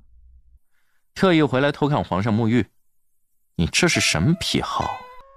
叶玄锦玩心大起，觉得甚是有趣，站起身来走到他身边，俯身凑近他。一个小屁孩有什么好看的？不如看看我。是可忍孰不可忍，穆悠月一拳头朝着叶玄锦挥去。叶玄锦轻飘飘地握住他的粉拳。干嘛这么生气？穆悠月抽回手，瞪了他一眼，直接大步往寝殿门外走。叶玄锦的恶趣味心里彻底满足了，也不逗他了，找来文萧，送他安全离宫。是，殿下。穆悠月顺利出宫，却没回相府，反而一路出城。主人，你想干什么呀？给我抓一头母狼。你口味挺重的呀，想吃狼肉了？夜晚山风吹着，穆悠月经常能看到木幽灵在眼前飘过。老妹儿，母山鸡行不行？不行。仙女，母狐狸行不行噻？不行。一直折腾到4更天，红烟飘了10几里地。怎么样，还是我厉害吧？发生何事了？就是最后也不知道怎么形容，伸手指了指北院方向。叶玄锦皱眉往北院走去。哪来的？4更天的时候，穆小姐来过一次，后来府里就多了一头母狼。叶玄锦听到这话，却低声笑了起来。记仇的小怪物。殿下，算了，随他高兴。穆幽月满足地睡了个饱觉。傅伯，发生什么事了？出事了，出大事了！什么事？瑞小姐的绸缎庄出事了，许多千金贵妇买了她的布料，回去之后不是穿1天就勾丝了，就是褪色了。现在一群人堵在绸缎庄的门口闹事，要瑞小姐给个说法。刚刚我回来时，坤王妃也去了绸缎庄，说她刚买的绸缎不仅褪色，而且布料也不是云锦的，就是普通丝锦做的。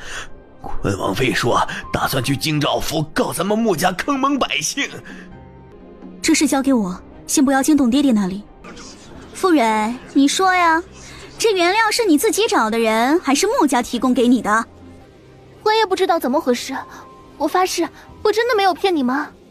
其实呢，我们也不想为难你一个养女，但你以次充好，骗了我们那么多银子，这件事情按照宣朝律法，你恐怕要被判5年的刑牢呢。坤王妃，我冤枉呀，我也是被人给骗了。给我提供缎子原料的那个老板和我义父是好兄弟，应该不会骗我的。哦，你的意思是穆丞相对此是知情的了？傅蕊心中左右摇摆不定，最后权衡之下，决定把矛头抛给穆家。对，是穆。傅蕊，幽月，你来的正好。你们穆家的绸缎庄以次充好，衣物不仅褪色，还勾丝。我前2日花50两买的一匹云锦，结果却是只值1两的丝锦。这事情你说怎么办？怎么办？怎么好歹都是京城有头有脸的人物，穆家就这样诓骗我们？这件事情我必须要告到京兆尹府去。就是，本来就是冲着穆家的面子来的，结果衣服褪色，害本小姐昨天被人笑话了一通。这事咱们没完。幽月，其实凭我们的交情，我比较想私了的。谁让你私了了？叶姐姐，咱们还是私了吧，这件事闹大了会影响穆府的声誉的。你一个姓傅的，穆府声誉跟你有什么关系？怎么回事啊？关键时刻你们穆家说翻脸就翻脸，人家不是穆丞相亲自认的义女吗？来人，去京兆尹府报官。很快便有人跑去请京兆尹府的人。月姐姐，对不起，刚才我太害怕了，所以才口不择言啊。清者自清，等京兆尹府的人来了，你若清白，人家不会把你怎么样。这时，京兆尹府带人来了绸缎庄。听说这里有人卖假。对，就是丞相府的这个义女傅蕊，她卖给我的衣料都是褪色的。不仅褪色，还以次充好。裴大人，你看，我的衣服都勾丝了。裴衍之听后扬了扬眉梢，吩咐底下的人去查。身后几个官兵开始在绸缎庄翻了起来，没多久便翻了好几箱的布料出来。经过一番试验，果然不是褪色就是勾丝的下等货色。傅姑娘，这事儿你怎么解释？大人，冤枉啊！我都是正常付银子给那些材料商的，是他们骗了我。单据呢？一匹云锦，你卖给我50两，结算给人家就2两银子，你还敢说没有掺假？可是对方和我说这就是云锦啊！你是真没见过好东西啊！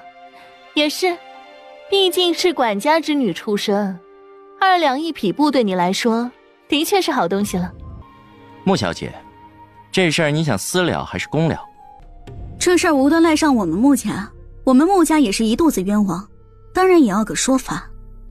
那就是公了的意思了。行，去，把这个吕老板也叫到京兆府尹去，其他人跟我走。真不知道你是怎么想的，你瞧不起我也就算了，可我毕竟是义父亲口承认的义女，这件事情闹大，对穆家没有好处。既然想靠着穆家过好日子，就少做点白眼狼的事情。这么些年，穆家欠你了吗？片刻后，京兆尹府。怎么了？有什么问题吗？2两银子我卖给傅蕊的，就是普通锦缎，是他自己非要说是云锦的，我能怎么办？你胡说！你这单据上明明白白写了云锦，是你骗我！哎，你别瞎说啊！我平时很忙的，所以2两银子这种布料，我就写个锦字，是他自己偷偷在前面添了一个云字。吕老板指着单据，又把单据往裴彦之那里递了递。大人，你看这个云字和我后面的字迹都不一样，摆明是有人后加的。旁边有人将单据递上去，果真云字和其他字的字迹都不一样。傅蕊，你有何话说？不可能，这上面本来就写了云锦，不是我添加的，是你故意留了一手。我留什么呀，傅大小姐？你一共付了2两银子，我给你一匹布，你自己对外说是云锦，这其中有什么猫腻啊？你以为大家看不出来吗？你是没穿过云锦还是怎么的？2两，你上哪儿买真材实料的云锦呢？做生意可不能这么贪心。你看，你这不遭报应了？李老板说的很有道理啊，人家卖给你普通锦缎，你偏说是云锦，怎么还赖上人家吕老板了？就是啊，温王妃是个明白人。你刚才不是还说吕老板和丞相大人交情匪浅，你莫不是照着丞相大人给你撑腰，才故意诓骗我们的？是否要请丞相大人过来一趟？要。不要。傅蕊说要，穆幼月说不要。云字的确和其他字迹不同，但从那字迹的墨痕来看，出自同一品种的墨以及同一支笔，而且这云字字迹走向显然是用左手写的。吕老板，这个字是你用左手写的吧？穆小姐可真爱开玩笑，你说为了这几两银子的事儿，我犯得着吗？就是啊，穆幽月，你这个借口也太烂了些。裴大人手底下应该有专门验字迹笔墨的人吧？找个人验一下便可。有是有，不过诗苑一早被景王那边的人借走了，还没回来。好了，别挣扎了，事实都摆在眼前，咱们同在一个京城，抬头不见低头见的，我们也不想故意为难人家傅姑娘，毕竟她也不容易。子不教父之过，我们的要求很简单，既然是穆丞相认的义女，那让穆丞相站出来，当着全城百姓的面向我们道歉。这要是做不到的话，那就只能请京兆尹府秉公办案，该收押收押，该判刑判刑。好一个子不教父之过，有道理。看来你们最后还是想私了的。你这个提议非常不错。施大人回来的正好，这里有几份单据，需要你来鉴定一下。施远找来自己的工具，又是看又是嗅，经过一番对比，得出结论：这是西周西家产的海棠墨，顾名思义，占有淡淡的海棠花香。且这海棠墨最绝妙之处，便是这黑墨在阳光下会泛出淡淡的红粉色，而这毛笔用的则是鼠须笔，字体柔中带刚。其中有问题的是这个云字，这是用左手写的，和其余的字出自同一人。施远的结论几乎和穆幽月刚才说的一样，所以我刚才说的都是真的，是吕老板的撒谎。仅凭墨汁和鼠须笔不能说明什么吧？昆王妃有所不知，这海棠墨是西周西家独有的，且十分珍贵，每卖出一份都会做登记。你们若不嫌麻烦，可以去西家查一查。我记得吕老板和西家一向交情甚好，是有这么回事吧？如此说来，这单据是出自吕老板之手。吕老板，你是故意给傅蕊下套了？裴大人，这话说的，我至于和一个小姑娘过不去吗？施大人刚才说的，其实牵强极了，根本不能服众。话刚落，外面又进来几个官兵，将搜查来的东西呈上。大人，方才我们搜过吕家，这是吕家伙计指出的，吕老板平日用的文房四宝，以及这些是库房里面找出来的。这不就是海棠墨和鼠须笔吗？再打开锦盒，是一套红珊瑚茶具，茶壶的柄和壶嘴都是纯金制成，看起来名贵无比。这套茶具似乎有些眼熟啊，好像是昆王妃大婚之时太后娘娘送的。不可能，母后送的礼物，本王妃怎么可能轻易赠与他人？这套茶具名贵非凡，当时太后娘娘说是请宫中的巧匠花了半年时间精心打造，世间仅此一套。如此说来，太后娘娘也被人骗了。此事事关重大，本官得进宫面见太后娘娘。启禀裴大人，这茶具是我找人仿造的。哦，宫中匠师手艺非凡，请问吕老板上哪找的奇人，能仿得如此精美？再说了，太后娘娘都说是独一份，你还找人去仿冒，是存心打太后娘娘的脸吗？不行不行，本官必须得上报。裴大人请留步，这茶具是昆王妃送给我的。哦，昆王妃为什么送你这么名贵的物事？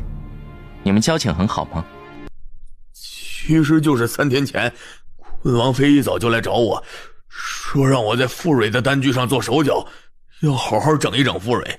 我当时哪里想惹这种肮脏事啊？但我也不敢得罪昆王妃，我便故意刁难，说帮他做事可以，让他把这套红珊瑚茶具送给我，我就帮他。结果他真的给我了，我就想这买卖不亏，于是就答应他在单据上做手脚。吕万春，你可真能编故事。说难听点，本王妃存心要整傅蕊的话，有的是办法，何必和你这种人做交易？那这红珊瑚茶具怎么说？是本王妃也想做绸缎生意，但是本王妃又不精通，就想请吕老板帮忙搭把手。毕竟吕老板是京城绸缎原料的大商户，所以本王妃当时提出给吕老板一些银两，他不要，偏要让我把这茶具先抵押给他，让他欣赏一段时间，我便答应借给他一段时间。所以昆王妃的意思是，这茶具算是借给吕老板的，是吧？不对呀，你刚才不是口口声声说是昆王妃让你在单据上做手脚吗？你俩这说辞完全不是一个意思，究竟该听谁的？昆王妃刚刚说得很明白了呀，显然是这吕老板自己做贼心虚，口供都说得乱七八糟的。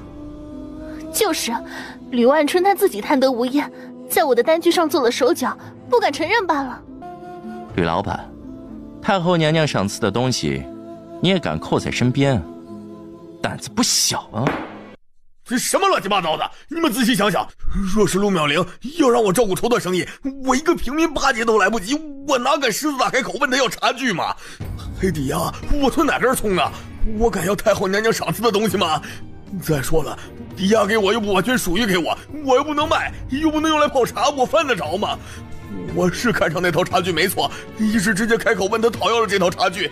如果不是陆妙玲做贼心虚的话，他会把这么名贵的东西拿出来送给我吗？听起来有点道理，是吧？我也知道这茶具是好东西，所以我一眼就相中了呀。空王妃，你还有何话要说？一派胡言！我知道了，今天这一出戏，你们其实是故意针对我吧？先故意卖贾云锦给我，又联合起来唱这出戏。穆家果然有本事啊！这时，京兆尹府的几个官兵又扣了几个人进来，是吕家染坊的3个大娘。你们说说，3日前都看到了什么？3天前，我们看到了坤王妃来了吕家找吕老板。然后？